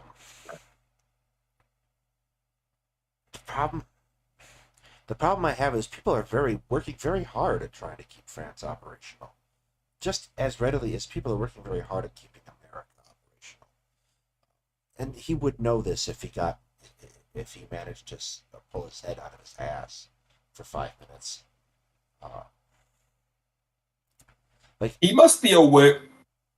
He must be aware of all the times that people were the people were like storming the I think Palace of Versailles, and then basically the revolutionary leaders got them to like leave the monarchs alone and stuff. I think that happened at least once. Yes. That's not something that would happen if there was no respect for... Yeah, Louis and Antoinette aren't killed until a much more radical phase of the revolution begins, and they try to flee the country, and that is interpreted as them fleeing the country in order to raise an army and crush the revolution. So it's not like this instant collapse of authority occurs. And like, that's the thing about the French Revolution, is it's not this instant process. It takes 10 years. Or the American Revolution, the War of Independence, takes 10 years. Or 10 plus years. Like, we talk about revolutions as big dramatic events in history, and I think this is a disservice to lay people like Whatifalthist, because we talk about them as these big dramatic events that people go through and do the thing, and then the world is forever changed. And that's not really what happens. We're describing them as revolutions as descriptive and not really prescriptive. Because like, you do not necessarily recognize that a revolution is occurring until it's occurred. So, like, then you start adopting revolutionary language and doing the thing. And like, you see a whole lot of groups today and across the world calling themselves revolutionary, and really what they are is a happy-go-lucky band of people with guns murdering people. So, like, we got to do better at talking about this as a thing and giving a sense of scale to it. But this doesn't, not how the world works. And please burn your Peter Turchin books. However, the reason I made this video is from Peter Turchin's computer models. Turchin is a scientist who's compiled data for when countries have revolutions, and found it's pretty easy to predict and is controlled by two variables, those being inequality and median wages. He's been able to use that data to predict when countries in history had revolutions to the point of the exact years they took place in. His computer model predicted the French... He was able to predict past of that... I'm sorry. Yeah, that's not prediction. Gonna need this. Okay, let's just go. French Revolution, the Roman Civil Wars, the Russian Revolution, and the Black Death. This is some video. He was able to predict the Roman Civil Wars. Which ones? Black Death wasn't a revolution. It was not. But it shouldn't be predicted by this model, since it's not a revolution. It comes back to the original point of this cycle nonsense where you just put whatever the hell you want in front of. I do want to ask about Turchin. Is Turchin completely full of shit, or is he just is his idea of elite overproduction also highly criticized, or is it just his computer model stuff? Everything about Turchin is considered persona non grata in academic history. Like, if you cited Turchin, you'd probably get an F in a college paper.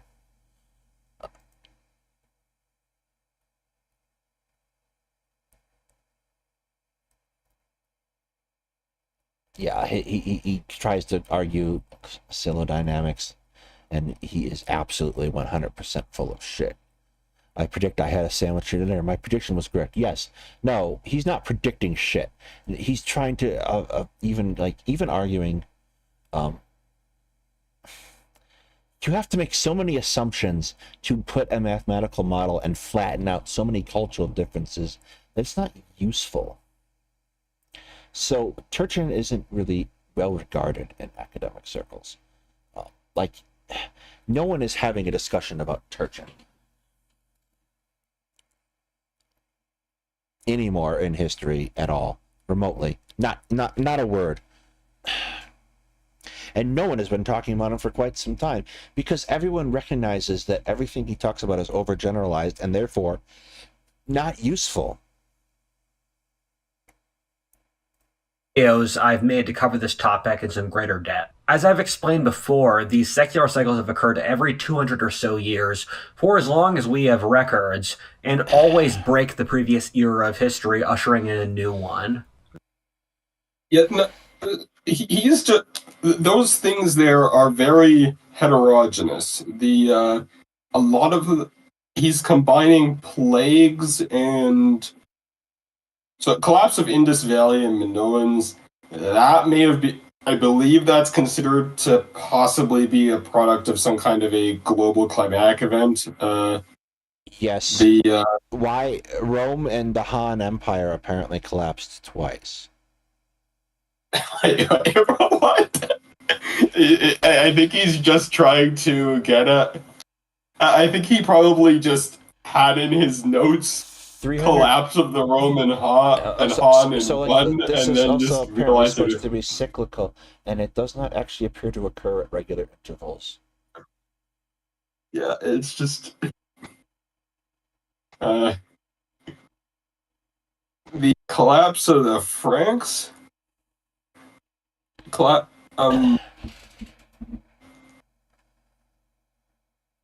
mean, I think they did collapse at that point, but I don't think that was at all a world changing. Like, does not belong on the same list as the Bronze Age collapse. North Korea. Trying to think of something. World AD 1900 Taiping Rebellion and famines of 1871. We can clearly see the historical. 1900. He's Hi, Bubba. You want to say hi to everybody? He's mixing stuff from like 70 years apart from each other, all into this single thing that is in 1900. Yeah. What do you want, Bubba? Puppy. He should he has to include the collapse of the Polish-Lithuanian Commonwealth in there to have Lucy have a role on this stream. Maybe have the collapse of the collapse of South Vietnam should be there. Just put every single state that has ever ceased to exist in that list. You're a good baby. Yeah. Are you trying to tell me something? What do you want? Huh? Boop, boop, boop. Boop, boop. Wait a second. He's putting the rise of the Ottoman Empire as a collapse of a civilization. Yeah, he is. Okay. I don't know what you want. You gotta tell me what you want. I think he wants cuddles. He's trying to trick me. Give him cuddles downstairs. I took you potty. You did go potty.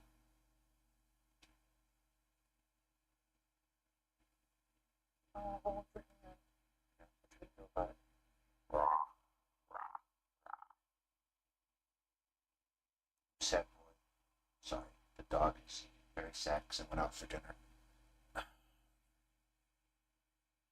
Well, he's a very adorable dog. He is, and he's terribly aware of it. Okay, I'm going to try to take him out again. I apologize. I'll be back. Yeah, I want to try to get through this video. Yeah, I will be as fast as humanly possible.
He would be 100 years off with the rise of the Ottomans, though.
I think you're still muted. Oh, wait.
No, he's not.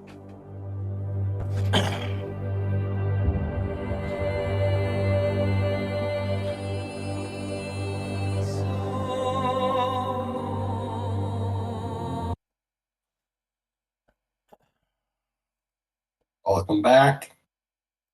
I apologize. He's trying to get attention and doesn't want to wait. Not going to wait. Let's carry this on. Congratulations, this list is meaningless.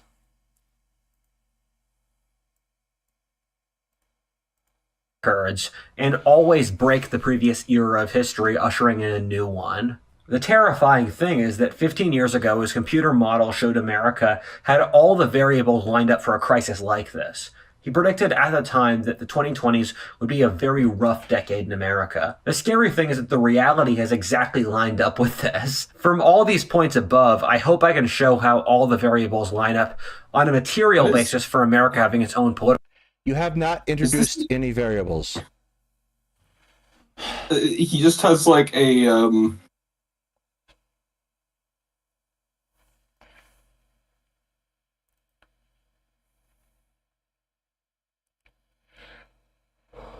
he's not even talking about political crisis. Exploitation or anything. He's blaming this all on population growth. Yes, so apparently population growth is so much that it has to be pruned. We must eat the rich.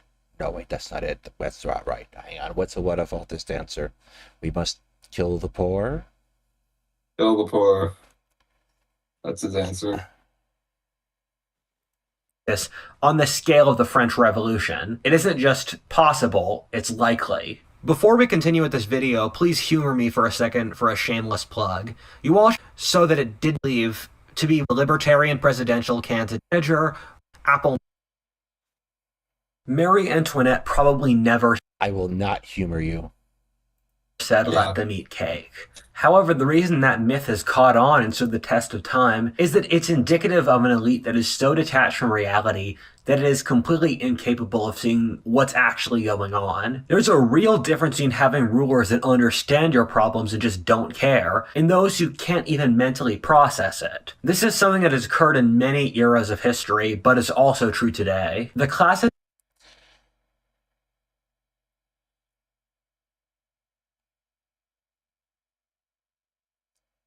Leftist ruling class. Never mind. This detachment of our current elite always shocks me. At the same time, their complete inability to comprehend the problems that affect most Americans is incredible. It feels in modern America as if we have a reality war in which different parts of the population cannot even agree upon the most basic facts.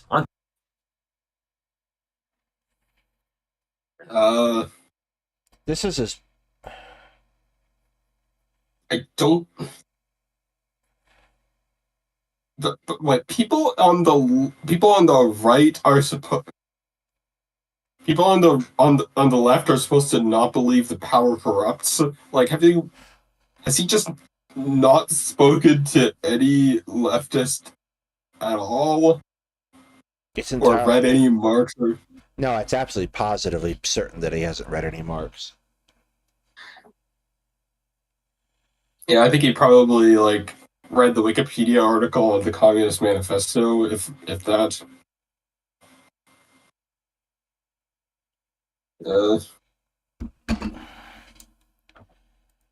On top of this, their inability to see their complete Well, and here's the thing: the Communist Manifesto is a piece of propaganda. It's not outlining deep Marxist theory or anything. It's like 33 pages long. It's designed. It's a thing that's designed to. It's like a manifesto. It's designed to get you on board, not designed to get you, mentally educated on a topic.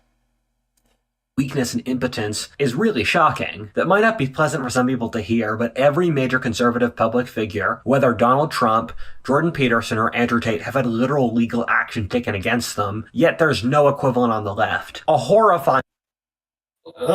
Which is because they commit crimes.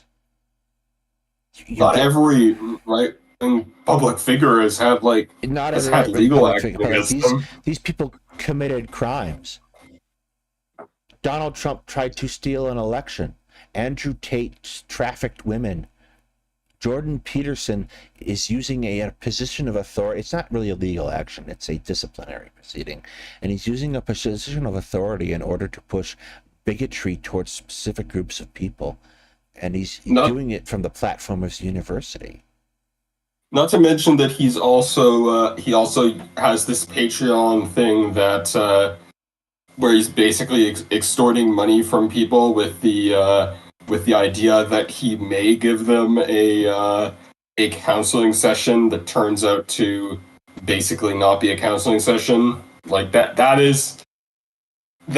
thing alone is something that he probably should have lost his license over, just like many people would argue Dr. K should lose his license over the fact that he does things which he doesn't claim to be counseling sessions, but things that basically people think are counseling sessions, and does not follow ethical guidelines with those not counseling session things.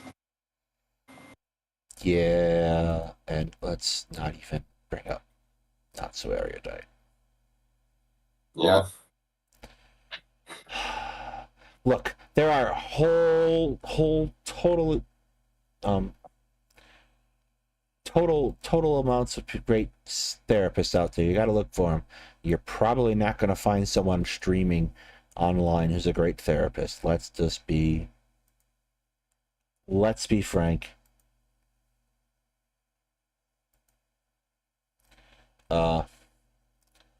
Let's be frank. That's just not the thing that's going to happen. Anyway, speaking of extorting money out of people, I don't think Nick Fuentes has had legal action against him, even though he should be but based off this logic, the person who would get the most legal action against him. Speaking of extorting money out of people, tips are always appreciated.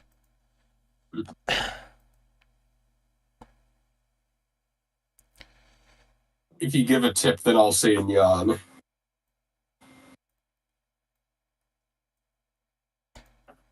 Thing that I recently heard is debanking, where Nigel Farage, the guy that pushed Brexit, which, by the way, is not really that radical, had his bank kick him out and 9 other banks refused to work for him. You can't publicly say trans people biologically don't exist, or white people have done the vast majority of inventions in the modern world, but if you say kill all white people, you won't be fired from a prestigious journalism job. You can rebel and form an independent state without consequences. The trans movement went from an invention to being law over a period of 10 years. You can see the extreme.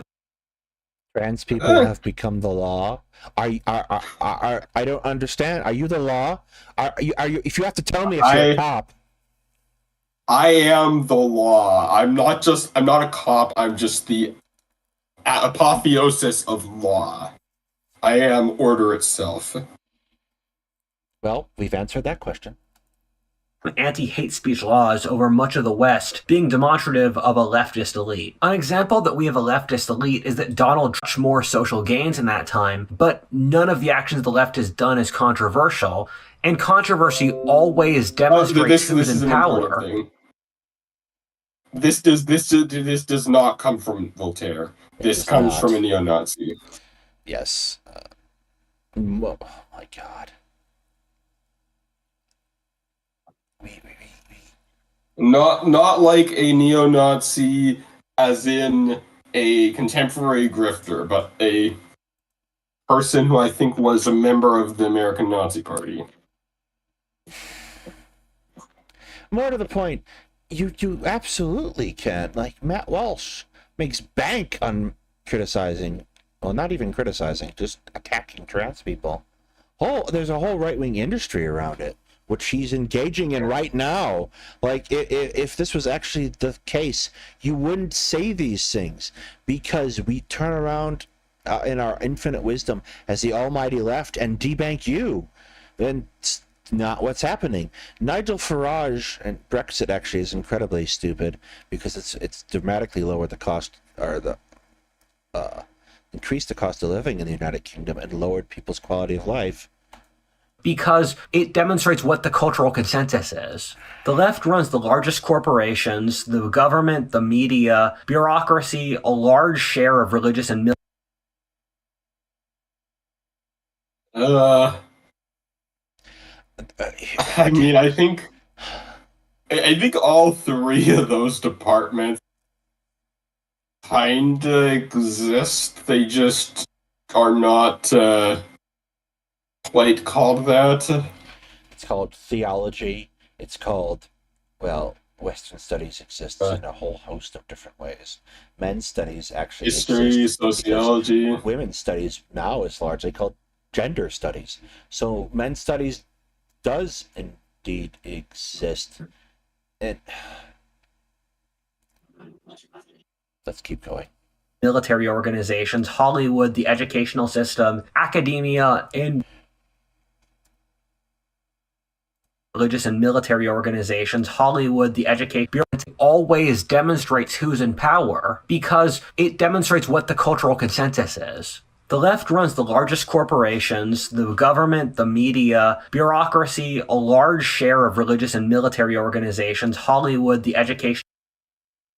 He thinks that the left runs military and religious organizations. Wait.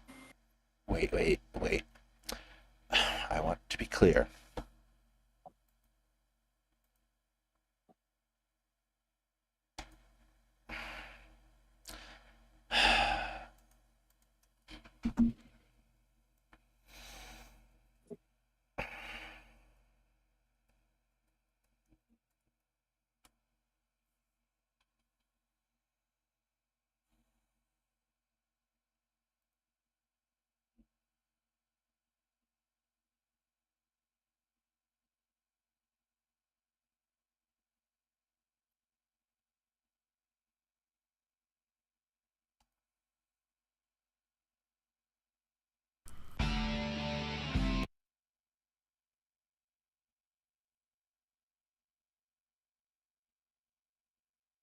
Yeah, good choice looking at this.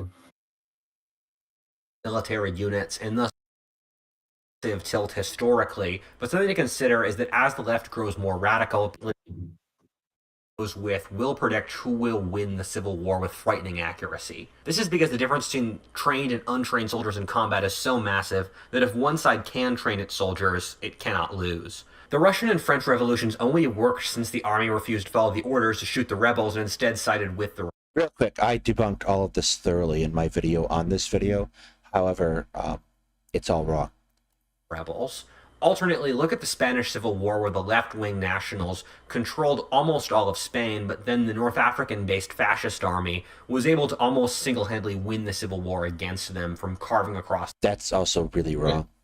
the country. The US military has historically always tilted right. There aren't good statistics for the last 10 years, but I see very little evidence that things would change. It hasn't been a completely massive tilt historically, but Also incorrect.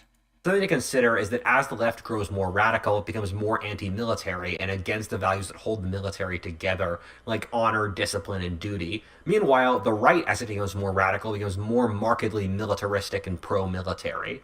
Thus, in a process of radicalization, as will almost certainly happen, we'd expect the army to fall into a more right-wing sphere.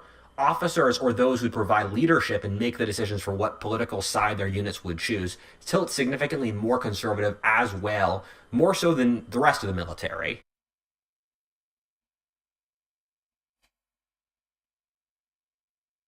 So he's just contradicting himself.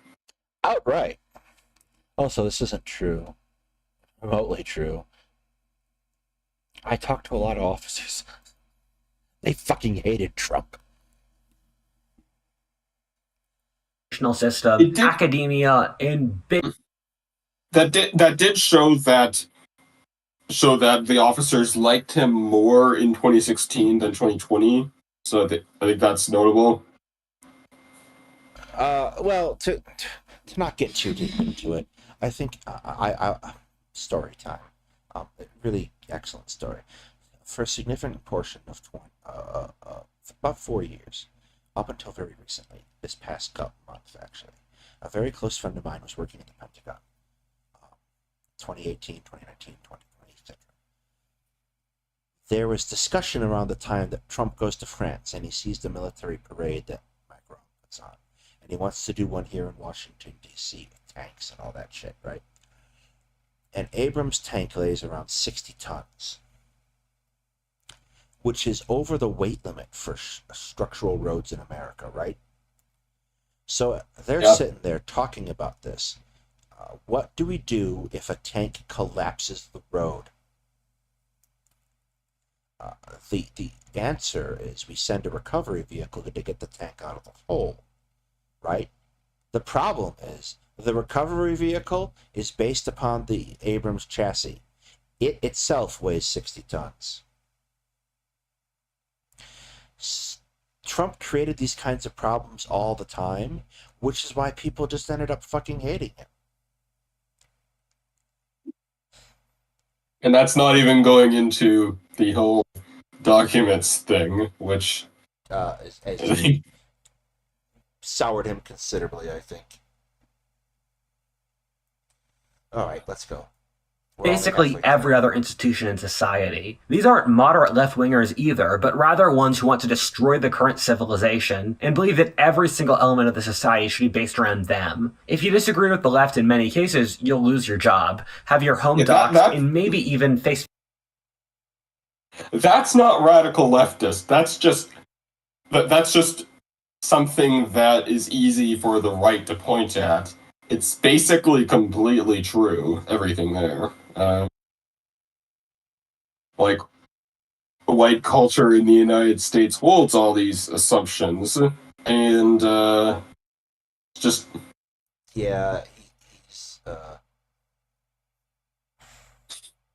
He just finds random images and just puts them in his video as, like, voice.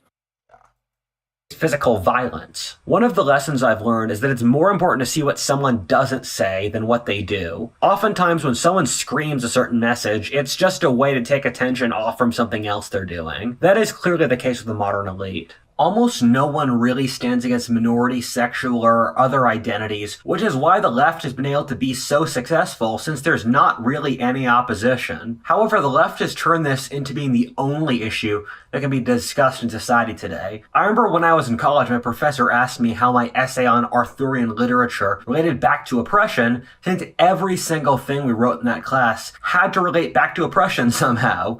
Look. And then everybody clapped. I mean, if that actually was the case, and he was, I don't know,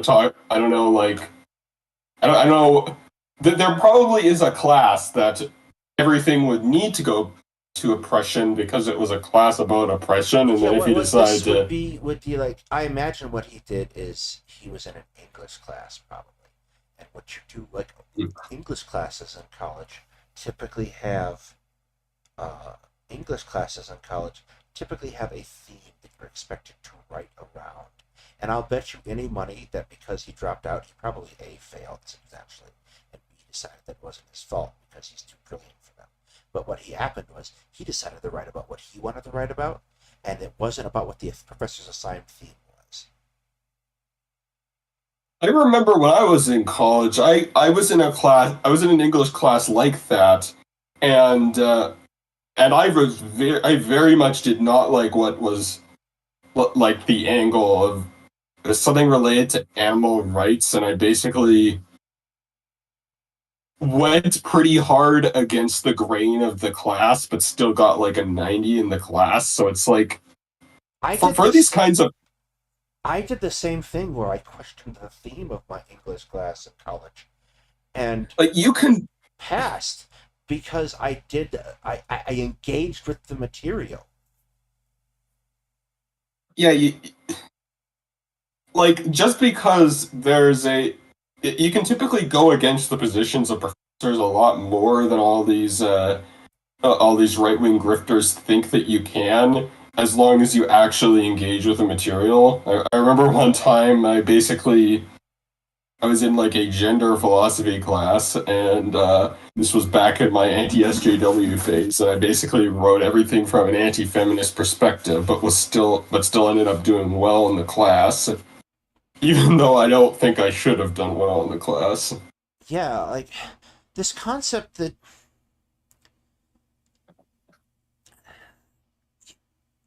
first of all, this is an English class, and we're making some assumptions, but if this is an English classes are not typically seminars, at least that I've seen.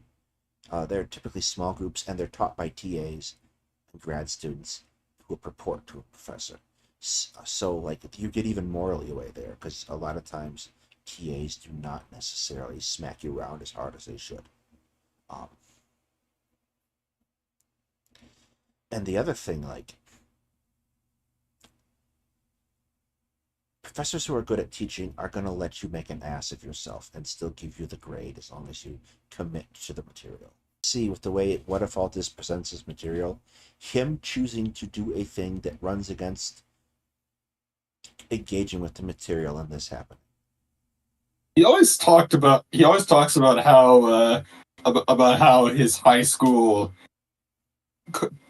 contacted his parents saying that they thought he was going to be a school shooter. So I wonder what he was like in college. Hi guys. My name is Rudyard. You want to see my katanas? Look at how every piece of media, movie, university class, and more has to be built off the left's agenda today. However, this obsession is partially a trick by the elite to take the focus off the problems that are destroying the lives of the average American, or the ones discussed before. Social shaming is thrown around even for causes that have nothing to do with oppression. Being against free trade, globalization, completely open immigration will all make you tarred and feathered as a racist and nationalist. However, those are things that hurt the working class by lowering the value of labor. The great irony is that for this criticism of modern society, I will almost certainly be called a bigot with no analysis of the ideas I'm discussing, since the... You are a bigot. You don't present ideas. No analysis of the ideas presented. There is no analysis really being here. You haven't analyzed anything. You've just said things. You're just a bigot. Congratulations, you win. You are correctly predicted that we are a bigot. Turchin is justified. Hooray! Greg can celebrate. You can also at least, and also in an academic environment, you can get away with arguing in favor of protectionism. Like I remember having done so a few times when I was doing my economics degree, and I didn't get much of any pushback really, aside from people saying that might aside from people questioning the idea of how it applies to GDP and stuff. Like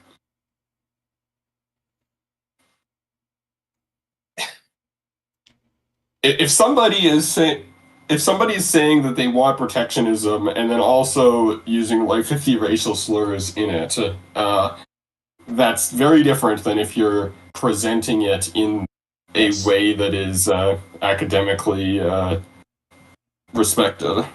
Yes, I don't understand. This is not how the world works, everyone.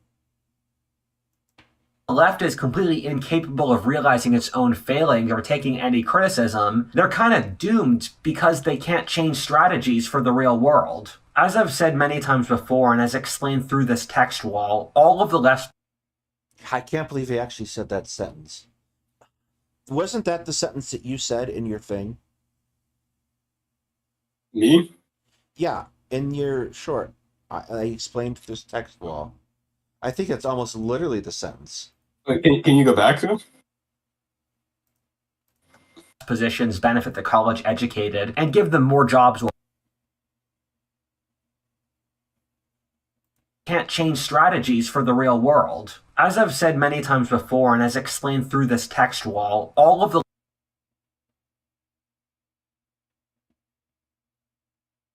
It's not quite what I said in the short, but it's definitely a common theme where he tries to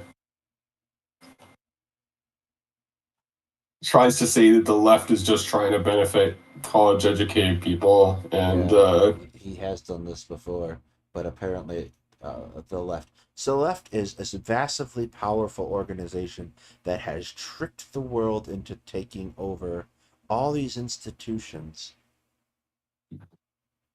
and run all these things with all this fabulous wealth that these elites have done. And does he not understand the fact that if you want to get like a high up police position, you need a degree? He does not.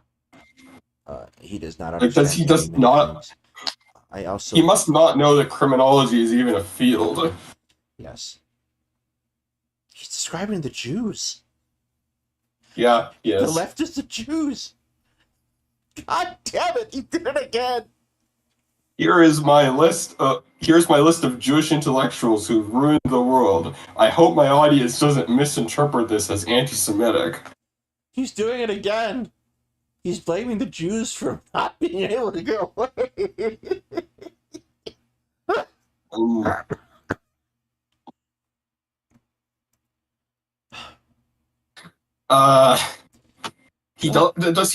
Does he not understand the idea that the people making military decisions are typically officers who need degrees? Wait, again? He's saying that he wants non-college educated military to be making foreign affairs decisions, which is like, he must not understand the idea of what a military officer is. Or the fact that most senior non-commissioned officers now get 2 or 4 year degrees. Yeah, people go into the military to get a degree. They oftentimes come out of the military with more college credits than they went in. And as a matter of fact, to advance past the rank of captain as an officer, you have to get a master's degree.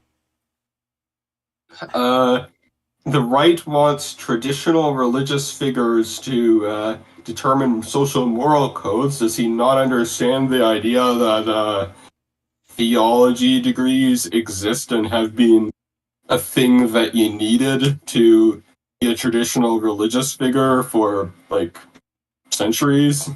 Basically the first degree that people got. Like, He's just, he's just trying to. This is all just cope for him not being able to graduate. he's just talking about. He's Yeah. not really like. The left's positions benefit the college-educated and give them more jobs or power. By hurting the working classes, it lowers the cost of living for the college-educated. It's remarkable how leftist positions move from being for the working classes decades ago to openly disdating them. Look at the discourse on the left at the right today. They say right-wingers are all racist and working class people. They literally view the majority populations of their countries with horrific condescension. An easy example of the elitism and classism hiding behind the left is how all the major corporations have aligned with the left. To be a left-winger today involves constant. He does know that LGBTQ people routinely criticize rainbow capitalism all the time. Never mind. Supporting think the he largest does. corporations in the world, while saying the majority populations of countries are racist, too traditional, and doing everything wrong, if only the experts came in to teach them what's correct. It's really shocking how disconnected left-wingers are from the issues I've mentioned before. One Wait. of the things that always gets to me is that if you mention the sexual problems young men have today, left-wingers will reflexively call you an incel. First of all, that's objectively not true in my case, but on top of that, if He's just throwing in a random attempt at flexing of his looks. Oh my god. It's like. Ladies. He's. Oh, Jesus. What do you say, ladies? Is this the face of a winner? Is this a Chad?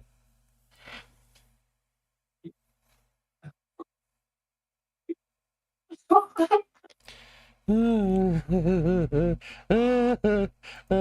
majority of your young male population is sexually frustrated and single, you should at least worry about that for your own self-preservation so your society doesn't fall apart and have a revolution. It's impossible to talk about the struggles young men or the working classes face today, given that both go against the sexual and racial agendas, which have suddenly become the only lenses you can view or talk about in the world today. A great irony is that I get a lot of comments from old school Marxists or communists who say, yeah, I agree with your criticisms of the new social justice left, that they don't care at all about the working classes, and everybody clapped. are completely delusional. I've covered this whole topic in greater depth in this video, but the left-wing elite has given young men absolutely no reason to work with them. The crazy thing is that no one in the ruling class seems to realize how much danger they're in. If I were to tell them about the problems here... Quick, the 21-year-old college dropout will show you the way. Every single, like, in-person leftist activist that I've known expresses concern with the fact that, like, people are having difficulty with dating and stuff. They just don't say it. They just don't blame the Jews about it. Like, that is not a uncommon position in the left. It's just something that corporations won't talk about because they're the ones that are screwing everything up for everyone. Here, they just look at me blankly. One of the logical conclusions I'm completely shocked no one else has reached is that if you tell young men or white people, yeah, you're evil and oppressive or racist or sexist no matter what you do, the next logical conclusion is, I don't give a damn what you think, I'm just going to be racist and sexist. And I can't understand why the left doesn't realize, if we're going to push tribalism for minorities who are the smallest tribes, that's not a good endpoint. In short terms, the left's alliance of the bureaucracy, women, sexual, and ethnic minorities has no strong shared strength, given it's an alliance of Strong shared strength. Do they have many weak shared strengths? losers, or the people who didn't get into the previous alliance of power.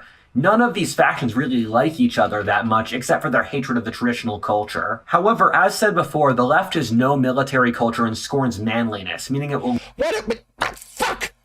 But 10 minutes ago, you just said that the left controls the military. Yeah. Certainly doesn't have the left much is too coherence. scared to... Did you read this script Rudyard, did you read it, or did He doesn't even need to read it. He should just put it through. He should just put it through ChatGPT and say, "Are there any contradictions in this script?" And then it'll give him like a giant bullet point list of all the contradictions. I did that when I was trying to make my Marxism is a religion reaction video, but it's easy.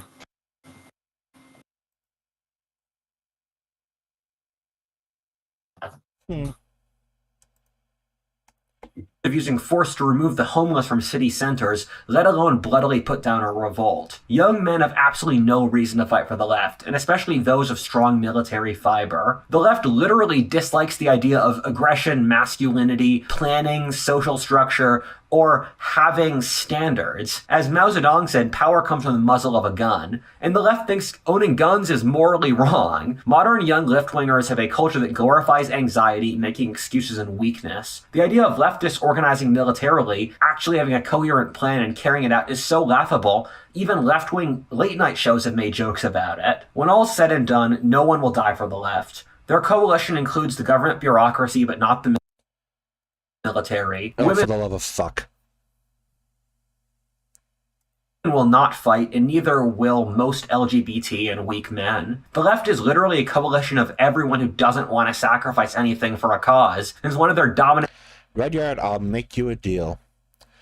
You want to settle this? We'll do it. You versus me. Hello? Just one-on-one, mano a mano. Whoever wins takes over the country.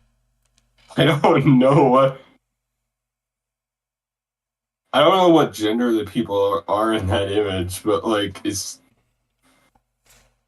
but they're pretty cute people in that image. How dare they have fun?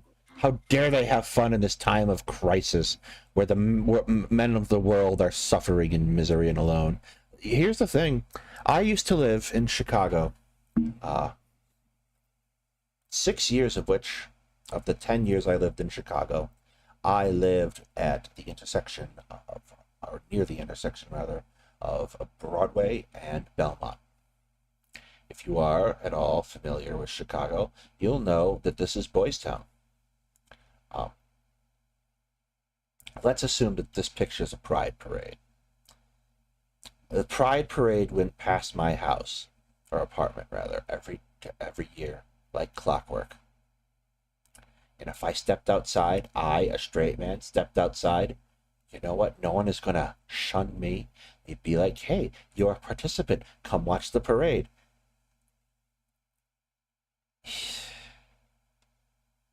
Like, this is ridiculous. This is not the way people work. This is not the way the world works. 90% of everyone in the world is perfectly happy to get along with you and to exist side by side so long as we don't harm one another.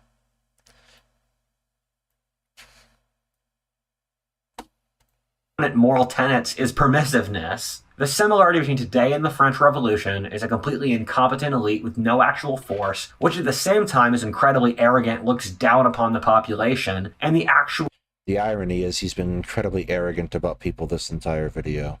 Problems that face them, which will kill their cause. When the French Revolution started, the monarchy was actually incapable of doing anything, and thus lost since the army and merchant classes, peasants, or anyone who could actually use force sided with the rebels, which is where we are today. However, until that... I find it hilarious how he's... Oh, you continue. The army didn't side with anyone. In fact, the army, at the beginning of the revolution, is storming the Bastille, in which the army was killed because they were defending the Bastille. I find it hilarious how he's calling himself a neoliberal shill at the beginning of this video, and like basically is just projecting and is projecting so hard in this and trying to pretend like neoliberals don't rule everything. Yes, it's quite amazing. that point, they could live in their own delusions. Another similarity is that before the French Revolution, the monarchy and nobility were trying to expand their stranglehold over the society. Before the French Revolution, it looked as if the nobility were the way of the future, and laws became more stringent as commoners were excluded from many positions in society. It's similar to how the modern left has been trying to push leftists into every facet of society, only to build up resentment for a reaction that will kill them. This sort of process is normal. He's now just making. Is he just completely completely glancing over the nobles of the road versus nobles of the sword here? Yes, he is now just completely making shit up. Like, there's citation needed. What laws were passed that excluded who from what thing? For these secular cycles. As opportunities shrink and inequality grows, it means that people struggle for fewer good jobs, and thus people try to push their group into power. Hiring policies get sillier, people go to school longer, and you start seeing discrimination. As opposed to the perfectly sensible hiring policies in the 1950s. Discrimination, whether by gender or race today, or through the nobility. Diversity and inclusion is silly, people. Remember that. During the l'Ancien regime. At this point, if you want to get a PhD, you have to toe the party line. For corporate hiring, you should be the right race. If you want to get a PhD, you need not to piss off certain eminent people in your field. It's not necessarily the same thing as towing the party line. And ethnicity, and in dating, you have to follow loads of things like being over 6 feet tall, making over 6 figures in order to get laid. As this process... This is not true, but okay.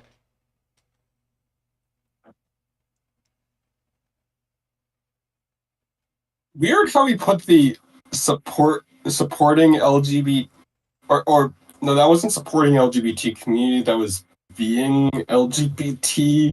The way I don't think that was intentional. I think he just didn't think about what image to put on the screen, but he implied that basically in order to do straight dating you need to be gay, which was kind of funny.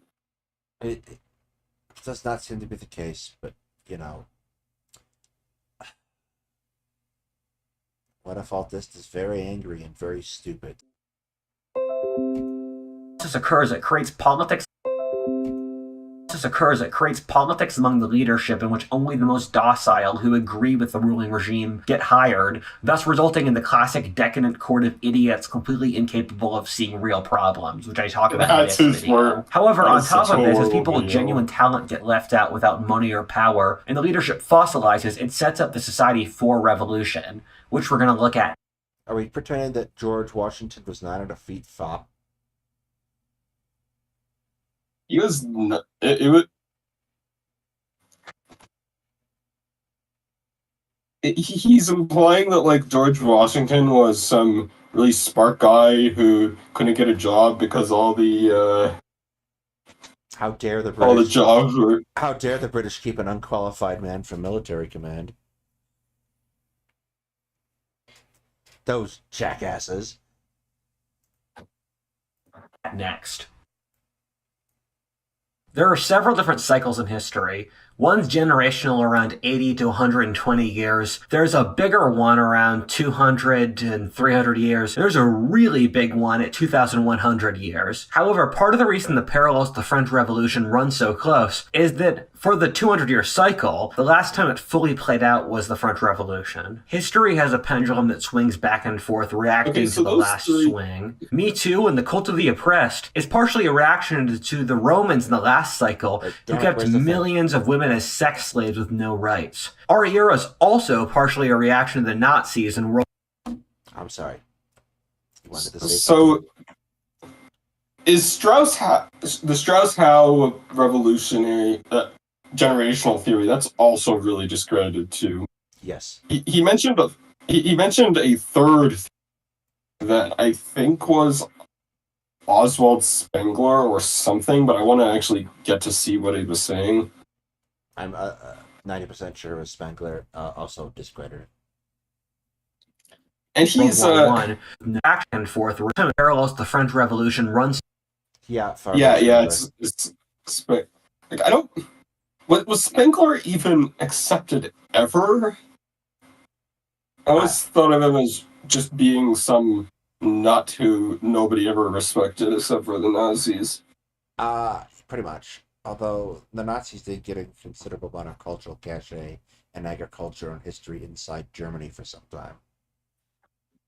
Not in modern times, though. No one's teaching Spengler. This This shit Spengler this shit isn't taught to students at all because it's so thoroughly discredited. I've read Decline of the West, but it was a long time ago. I don't know if it's the best source by Spengler, but it feels really incoherent. Yeah, He tries to say stuff about mathematical forms as cultural things or whatever. Yeah, it's absolute nonsense. It's just not useful at all whatsoever. And he's trying to claim, and also Whatifalthist is trying to claim that Me Too is a reaction to ancient Rome. Am I understanding that correctly? What? Where? Here? In this chart? Just a tiny bit later. So close, is that for the 200-year cycle, the last time it fully played out was the French Revolution. History has a pendulum that swings back and forth, reacting to the last swing. Me Too and the cult of the oppressed is partially a reaction to the Romans in the last cycle, who kept millions of women as sex slaves with no rights. Our era's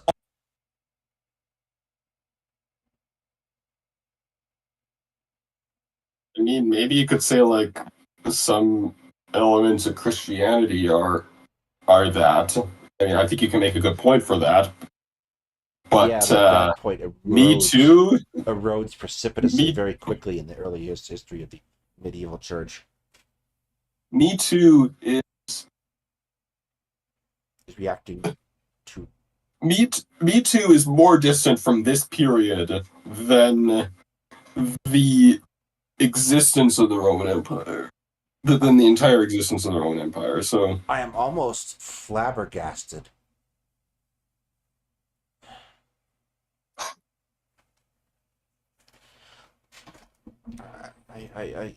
Let's carry on before. Also partially a reaction to the Nazis in World War I, which we try to reject only to go too far, which reaction to the Nazis in World War I, which we try to reject. He did say in.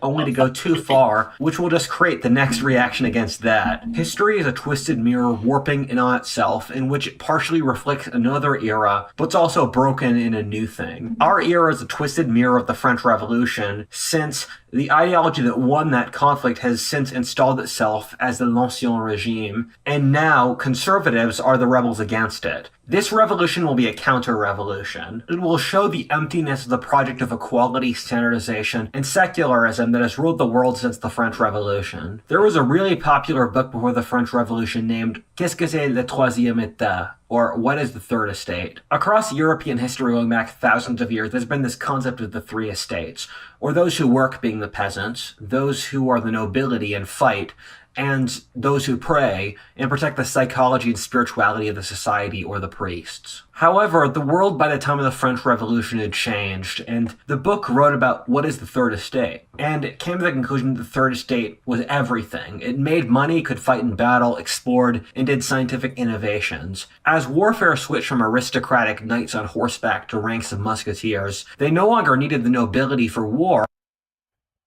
No. No. The vast majority of people involved in medieval battles were not knights. They were peasants.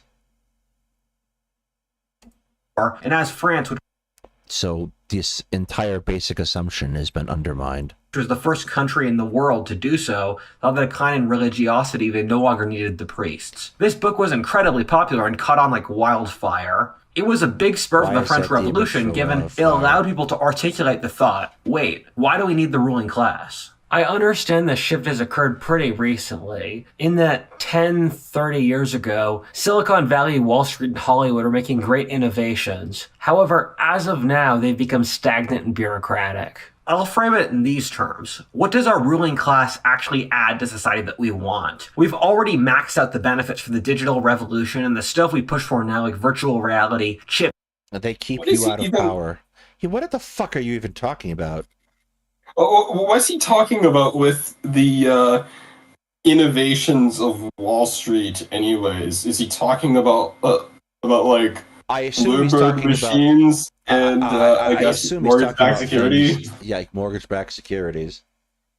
So Very he's like innovative. he's talking about how we used to be in the time where people made mortgage-backed securities, but now things have fallen and The West has Wall fallen. Street's. I no longer can make money by betting on my own incompetence. Oh, Lord help me. Let's go. Chip implants, genetic engineering, or AI are viewed by the rest of the population as abominations. I think many Americans would be happy burning AI researchers or genetic engineers in the stake. Academia has become completely ideological. The media makes nothing of value, and the economy only benefits the rich. Does he really think that the general popul? I'm not sure what the degree of opposition to like transhumanism and AI is, but I don't think there's a general opposition to them in this way that he thinks. Nor do I think that's even seriously, at least for like the chip stuff. I don't think it's that seriously proposed by anybody except for, I guess, Musk. yeah. For young, especially white men, they're not being hired anymore due to diversity coordinators. The current elite could be completely wiped out, and I can't really see any negatives. This leads me to a politically incorrect point. Young men do such a disproportionate amount of everything in a society that they're the equivalent of the Third Estate during the French Revolution. Young men work the most hours, they do the vast majority of scientific and philosophic breakthroughs, they make the new companies, they wage war, they explore. People cry over how women make 76 cents for every dollar, but they leave out how men build the buildings, roads, companies, science, countries, religions, philosophies, and more, which you No. really don't see at all with women. This is taboo to say, but of the top 10 wealthiest women in the world, every single one of them got their money No. through a man, whether through inheriting or marrying into it. If you end up Gee, I wonder why that might be. Because wealth is generational, and we deliberately left women no access to building wealth through either work or access to credit or anything. So, like, that's the only option they fucking had. He really, really does not understand the concept of patriarchy. Nor do I think even as far as academic philosophers, they're really male dominated, but I don't think women are particular as far as what he would say as starting philosophies. I think women may have even been doing more of that in the late 20th century than men. Women make If up only due to 60%, 60% of history PhDs. Oh, really? Yes. Yeah, and no wonder he dropped out. Yes. Women make up 60% of history PhDs, an overwhelming number of masters as well. So I don't know what the hell he's talking about. the greatest figures in every field, whether generals, inventors, philosophers, CEOs, or other high leverage effect jobs, any single honest case, the top 10 would be men. I don't say this to put women down, since they have a very I don't know how to tell you this, Rudyard, but that picture features a number of women in it. That picture is 4 women and 2 men, so that's like even more skewed in sex ratio than the history profession. Yes.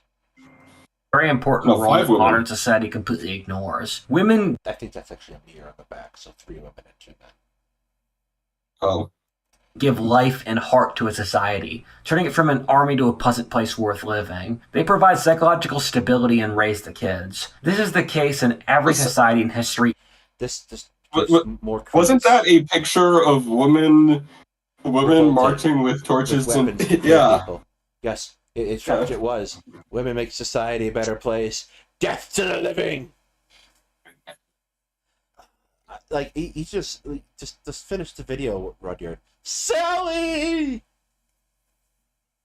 Just name her. Tell her. You have this platform of 500,000 people. Just tell her you love her and you're hurt. Everywhere in the world. So we know that this is biological, not cultural. However, this makes the left's scheme of using women to replace men absolutely insane. The left pushed against I feel like if I hand them pitchforks, they can replace men just fine, apparently. Masculinity in the dating crisis creates a large, agitated young male population that has absolutely no reason not to destroy them. That looks like a bunch of leftists to me. Does he not understand? I do also want to say, does he not understand the idea between the difference between being like somebody who is a serious innovator versus somebody who is just in power? No. Because with because talking about the CEOs and inventors and stuff is really not. I'm not going to say that women are disadvantaged in both, but one would expect that, say, that women would be a lot more overrepresented in, say, CEOs and, say, revolutionaries or philosophy starters or something because of power structures. Exactly, but it's also a compounding effect. If men are given a leg up into a situation, they're going to retain that leg up if you never do anything to correct the imbalance.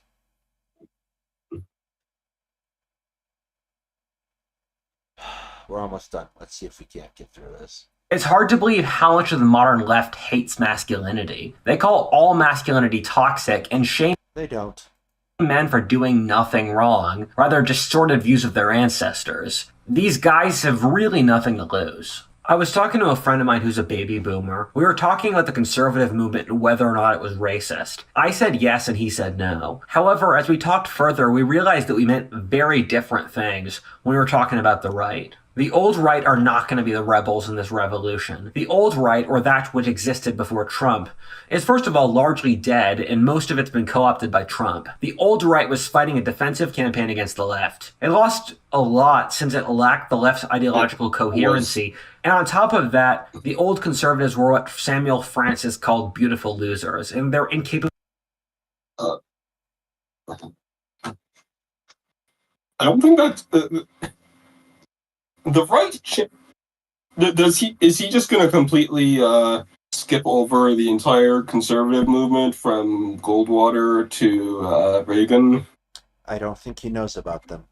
They happened before he was Probably born. not. No, the right was just winning so much, and the left just got press on social stuff, and they were like,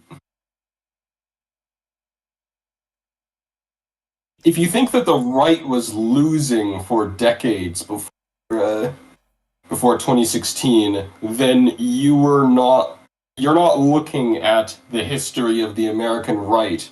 You're just looking at media. Pretty much, he's not looking at history at all at this point. He's just talking about, I talked to this baby boomer. This baby boomer told me I was correct. So, I'm clearly correct because old things are better than new things, right?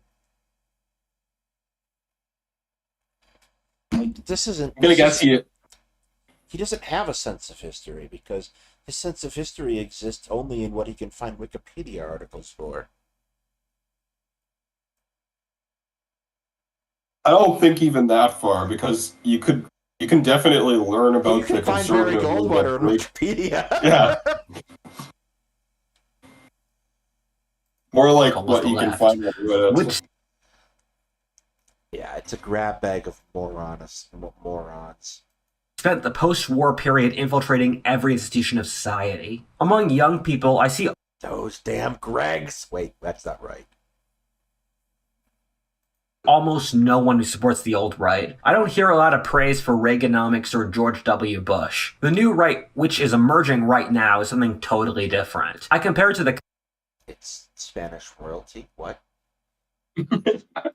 Oh, is that Kaiser and the Spanish Nazis. royalty? Yes. That I'm pretty sure that's supposed to be Prussian. It's black Isn't it- uniform. The helmet's correct. It's the helmet, I think, is Prussian. This is a weird painting. I Google search it, but I don't want to. In which that they were both conservative but had completely different emphases. This new right is growing so fast in such a palpable way that it's impossible to ignore. This is why we were debating about if the right was racist. For the old right, like George Bush or Reagan, you'd have to go pretty far to call them racist or sexist. If you say that's a privileged thing for me to say,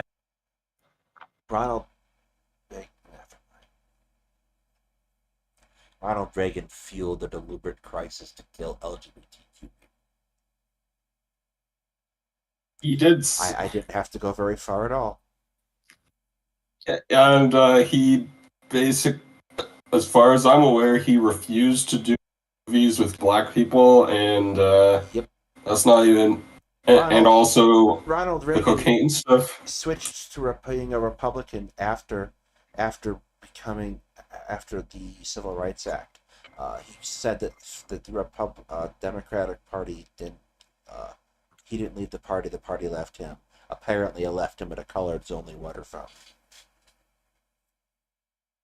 I did a reverse image search on the image on that weird painting, and that was a painting apparently of Wilhelm II. Wait, as in 1914 Wilhelm II? Yeah. No wonder. So it looks nothing fucking like him.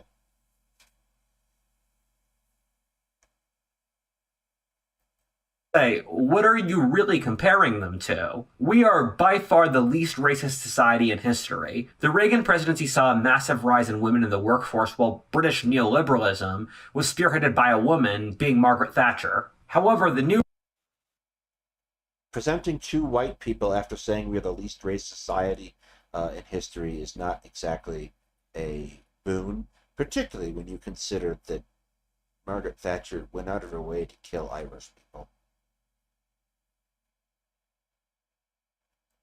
new right I see that is much more aggressive. I'm center-right, but I'm frequently called a traitor for saying that I like that women have rights, not saying that Jews are destroying society, or not No, well, Well, never mind. Let's go. talking about race. That is a reflection of who he keeps company. Yeah, like you're telling on yourself now, kiddo. This right doesn't really exist yet, and it's only barely started to manifest with Trump. However, as one of the players in the digital right, I would bet a lot, or thousands of dollars, that it's going to explode massively in the next couple years. There's such a palpable anger and hatred in the rightist youth. I invite you to explode at the digital left. Subscribe to Emmanuel if you haven't, and if you haven't subscribed to me, now is a perfect time. Tell Rudyard to get fucked.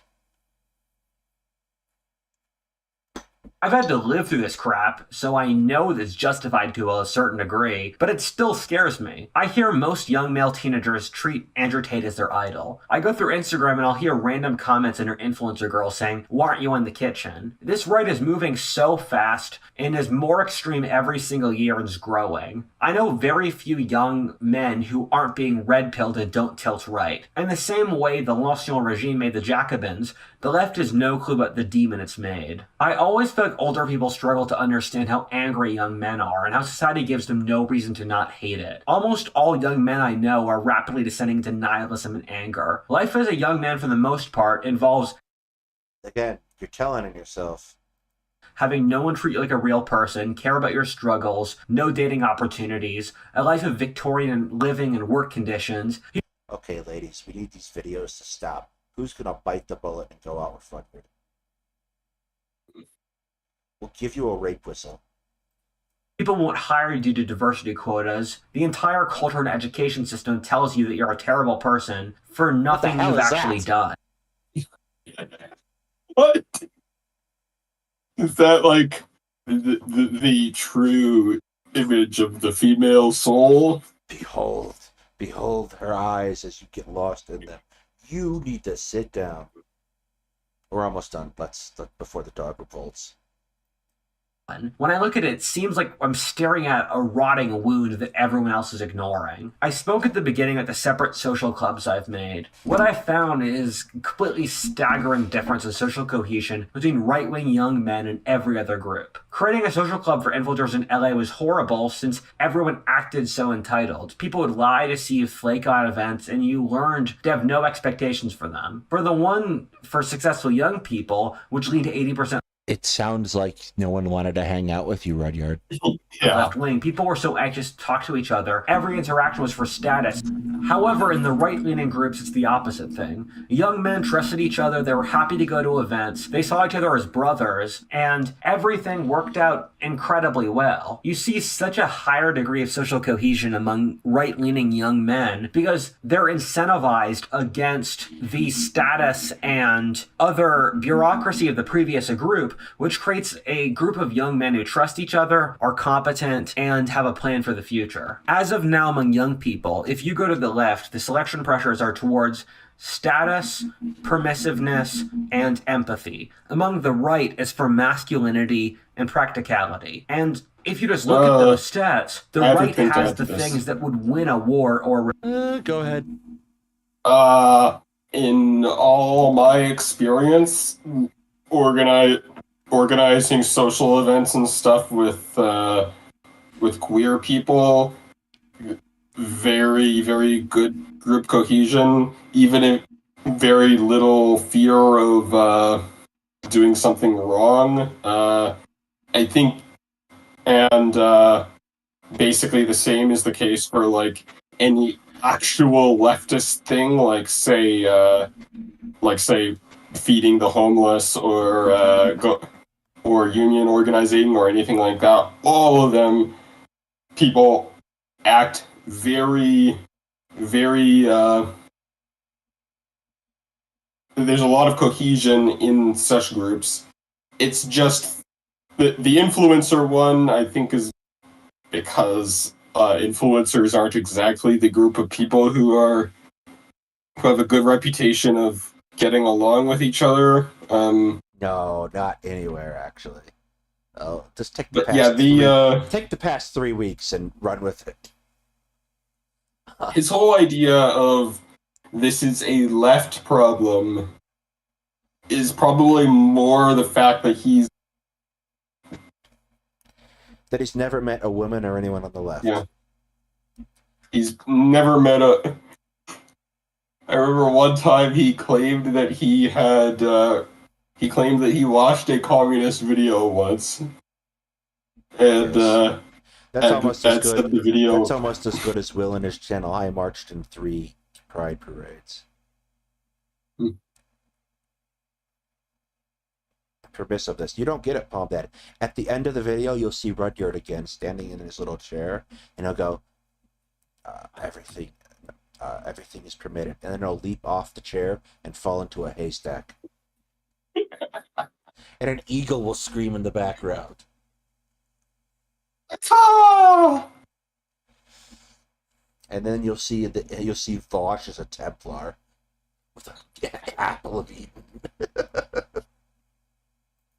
revolution. However, once you select for masculinity and efficiency, you get ruthlessness. However, the thing that worries me is that in this current crisis, young men have absolutely no incentive to not be ruthless because the previous society doesn't give them any bones. And I worry about a horrifying reaction by young, angry men against the old order. This is one of the things that reminds you of the French Revolution. Once the revolution started, there was such a mismatch that the rebels just won. It's comparable in that the ruling class believed... What does he even mean by selecting for masculinity? That is not an obvious... there is not an obvious interpretation of what that actually means. Yeah, it's impossible. It's very difficult to comment on these things deeply because... Well, I think it wouldn't really be a dog whistle, but I think selecting for masculinity probably basically means selecting for prejudice in his eyes. yes. themselves to be completely dominant, but actually had very little physical force. This is why it was the French Revolution and not the French Civil War. A key factor is that the army is likely to No. support the rebels, giving the officers tilt conservative as The army fired on... Never mind. The army fired on rebels at multiple points during the revolution. Like, the revolution was an incredibly violent period with multiple factions. Factionalism is probably the key word you're looking for here. do most, as was the case with both. Yeah, okay, let's stop right there. That didn't happen in the French Revolution, and it sure as fuck didn't happen in the Russian revolutions. The army doesn't sympathize with the rebels. The army quits and gets reorganized under Kerensky, and then fights, and then it gets reorganized. The Bolsheviks get arrested, and Lenin gets kicked out again, and then the army is about to depose Kerensky, so he lets Trotsky out, and Trotsky overruns the army. He explicitly fights the army. Both of these revolutions, as with ours, the top levels of the military were political appointments sympathetic to the old regime. The officers were not, and once it got going, the men were loyal to their officers, not their generals or admirals. I imagine as both sides get more extreme, that the right will tilt more pro-military and the left anti-military. But the left apparently controls the military. But it doesn't. Yeah. But it doesn't. The left controls everything, except it also controls nothing, because he's talking about the Jews. You have nothing to lose but your chains, but you must gain your chains to lose your chains. My child, have you considered the sound of one hand slapping you in the face? Thus making the military's conservative tilt more pronounced. I don't think events will play out exactly like the French Revolution. I have a litany of other videos trying to explain what it might be like, and there are many other parallels, such as the And they've all provided us hours of laughs. fall of the Roman Republic, the 30 Years' War, the last U.S. Civil War, and more. History is a twisted mirror that reflects what occurred before, while also being its totally independent new thing. What? The truth is, I don't... A twisted mirror that reflects... that's just... That doesn't mean anything. History is like a woman, and that Whatifalthist has never met it. know, and nobody does. When the world's chaotic like today, single events can rapidly change history. We don't have a monarchy or entrenched nobility, and this is also just a completely different situation. However, I thought the parallels to the French Revolution were close enough that they deserved their own video. The French Revolution started when the government was in deep debt, and the king convened a council of his subjects and asked them to raise taxes to pay off the debts. The subjects Holy shit, that's accurate. refused without massive political concessions from the monarchy, which would have turned France into a parliamentary monarchy like Britain. The king then refused, tried to shut down the representatives of his subjects, who then formed their own government and captured the king. This is eerily close to what recently happened. The US just passed legislation raising its debt ceiling, but only barely so, and there are probably many different timelines where it didn't pass. The Republicans passed Did we? Okay, first of all, we've raised the debt ceiling pretty routinely, just enough for years now. Second of all, did he just try to invoke a mini worlds theory? Yeah, he did. Okay. Go jump in a well. Jesus Christ. No, the debt ceiling is not a reflection of debt, first of all. It does not mean that you take on more debt. It gives you the ability to pay the debt you've already taken off. It is quite literally raising the limit on the nation's credit card. This is something so... He cannot This is routine. think this is the... This is routine to anyone who doesn't just watch fucking Fox News. Oh, it would be like him saying that, the trial, the Johnny Depp court case is basically the same as... A traffic ticket. Who's the king? Who is the... Yeah, maybe my analogy wasn't good. I don't even feel like God damn it. This is so routine that it would be like saying that just any court case is like equivalent to The Johnny Depp. some kind of... Yeah. Yeah, that's Yeah. legislation with probably numerous won't, concessions from the Democrats. This worked this time, but we're just kicking the bucket down the road and we'll eventually have to... Here's what's going to happen. Eventually what's going to happen is the Democrats will pull their heads out of their ass. They'll get just enough of a majority to abolish the debt ceiling and do it. Deal with or default on our debts that we're physically incapable of paying. The thing that scares Actually, it's really easy. We just mint a coin and it's done. me is that we're at the point where political leaders are more incentivized to have a civil war, which keeps them in power, than compromise for the stability of the republic. As the population becomes more radical... No, people don't want a war to stay in power, particularly a civil war. That's the least likely way you're going to stay in power. Yeah, that is, That's what The gets only- leaders reelected. I'm sorry. the closest time in recent history that anything like a civil war happened in the United States, which is January 6th, was specifically because somebody was not staying in power, wouldn't have stayed in power if they, it was specifically motivated And by, January 6th isn't really a civil war. What it is, yeah, not really. it's far from a civil war. It's more of a really bad attempt at an insurrection. But yeah, people don't start civil wars to stay in power. Yeah. It's not how that works. At a certain point, it's easier to make aggressive gestures that add up to a civil war rather than bite the bullet to save the republic. On top of this, it's very feasible that Republicans and Democrats grow tired of a Congress that hasn't done anything in 40 What years was that? and form their own independent What was Congress. that picture that he was showing? Is that like a Southern that add up propaganda? to a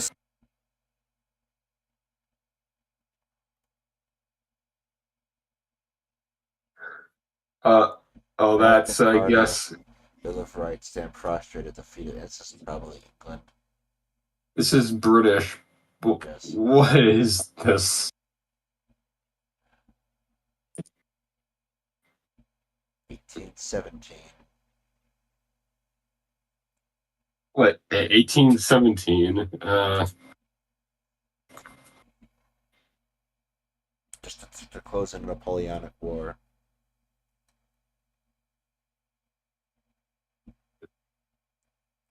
He always gets random photos from the Habeas Corpus Suspension Act of 1917.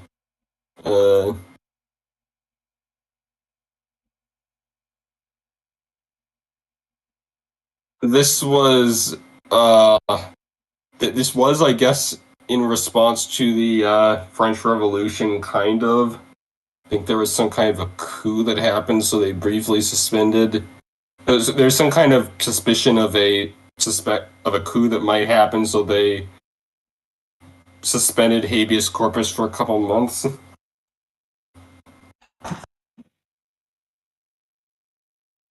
civil war rather than bite the bullet to save the republic. On top of this, it's very feasible that Republicans and Democrats grow tired of a Congress that hasn't done anything in 40 years and form their own independent Congresses, which they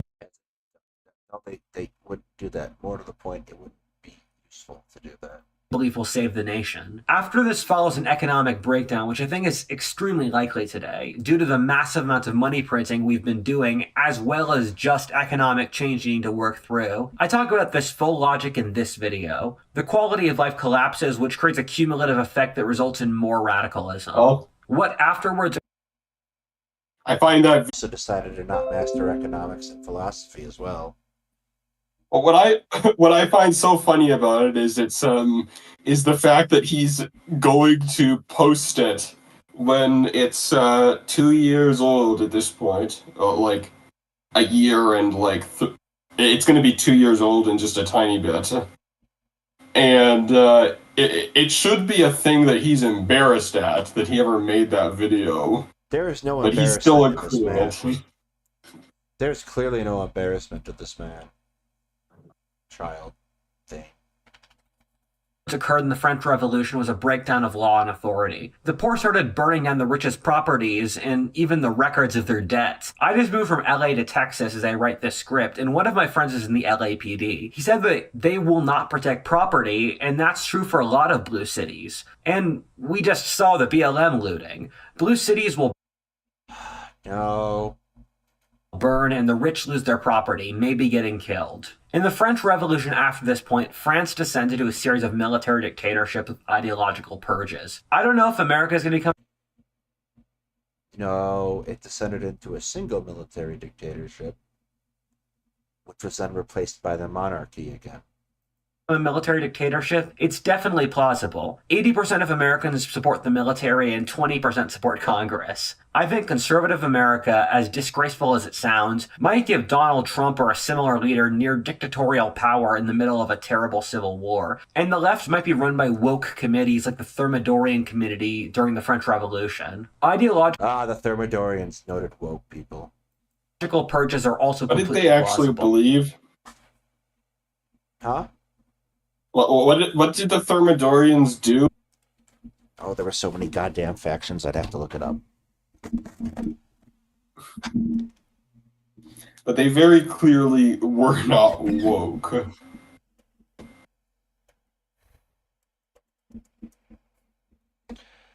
I actually are pretty close there.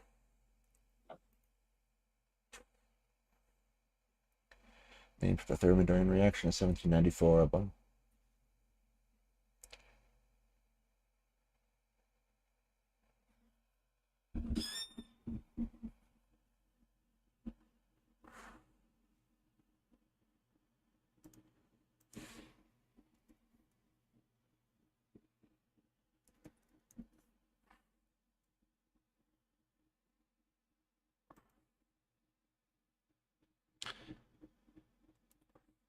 So the speaking of one of the- Thermidorians...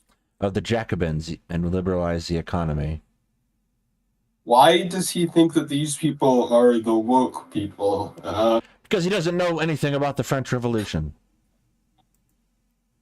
People are brutal doesn't today, and I can everybody see- know that Doesn't everybody know to at least say that Robespierre was the woke person or The something woke like person who that? beheaded people, yes. I guess he's trying to portray them as weak and thinks that Robespierre would be too strong or something. I don't know. Yes, I guess. Either side of the political spectrum killing the other. The right would view the left as cancers to their society and traitors. The left already likes to cancel people and ruin their lives, as well as loot, so I could see them doing that. The modern left is fundamentally a descendant of the French Revolution and communism, and so I also see The French Revolution, what now? The French Revolution, communism.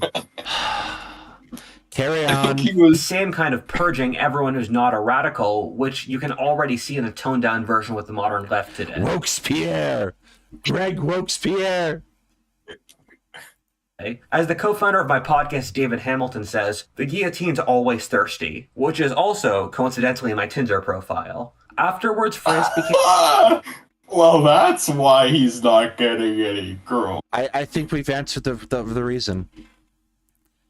embroiled in wars with all its neighbors except France, and then went into a total war economy. I don't know if this is going to happen. However, considering how things look with China, it's not totally out of we're too close. I'm not reading that. the question. France conquered a lot Oh God, no! I'm definitely not of reading territory and fell to military dictatorship, which is also decently plausible given from the cycles of history, and the extremely strong parallels in Rome and America, which I talk about in this video, with America should soon be slatting the Caesarism. By this point, I hope you can see how this parallel can be taken too far. The truth is we're shooting in the dark, and we don't know. Every year my predictions of the future have changed.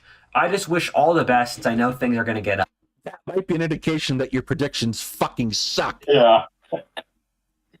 Ugly. I made this video since the fact that social tensions are at this point, where it seemed like the French Revolution could be completely plausible, is insane to me. I've been to one too many parties with young, sophisticated people talking about crypto or the Kardashians, and if you bring up the struggles normally And still none of them will date you.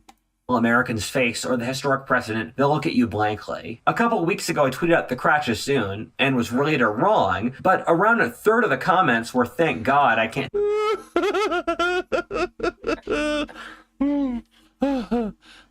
Carry on. take this anymore. That's a brutal sentiment, and what's coming next will be worse than what's going on right now, but I can understand where it comes from. With things stagnant the way they are, it's almost unbearable, but if things do change, it's possible they could get better. I'm honestly just tired of the smugness and detachment of our incompetent elites, and when the end does come, I hope. And I am tired of your smug detachment now. I'm not watching the last minute. Do you want to watch the last minute? I want to watch the last minute, see if he has some.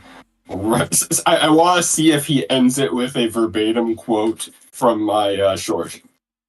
To God it's peaceful. I'll tell them that they built the world that they lost. My top criticism of the Obama administration is he created a country that wanted Trump. I know people want, so I'll keep this short.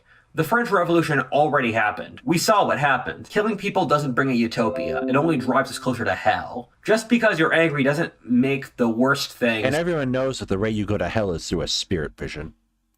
The things you want to do right. Let's all hold each other accountable as young men of honor to decency, pride, and love. The French Revolution, filled with hate in which factions killed other factions, set France up for decades of strife and decline, while the American and British Civil Wars, in which the winners forgave the losers, set those societies up as unified, stable, great powers. As Americans, let's turn to the precedent established by No. the English speakers, not the French. No.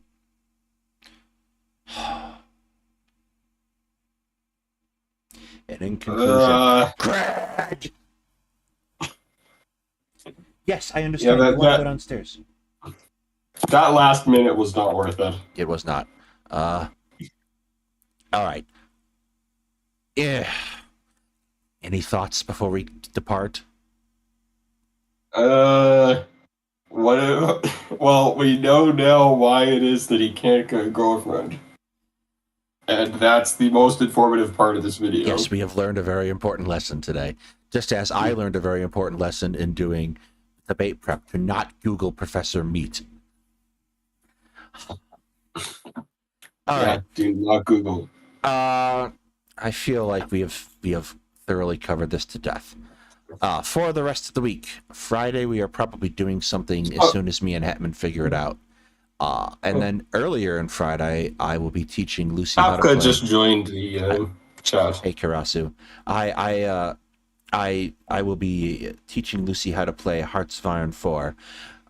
Time to be determined, probably early in the morning for people who are not in Europe. For a sufficient number of donations, let's say 40, not only will I teach Lucy how to play Hearts of Iron 4, I will sing I Am the Very Model of a Modern Major General from Penzance. So, you should definitely do that. If you can, let's get there and make me totally embarrassed. It sounds like a good time. Annuel, thank you for joining me. This was, for a given value of fun, we should do it again sometime in a week. I'd like that. All right. With that, I think I'm going to sign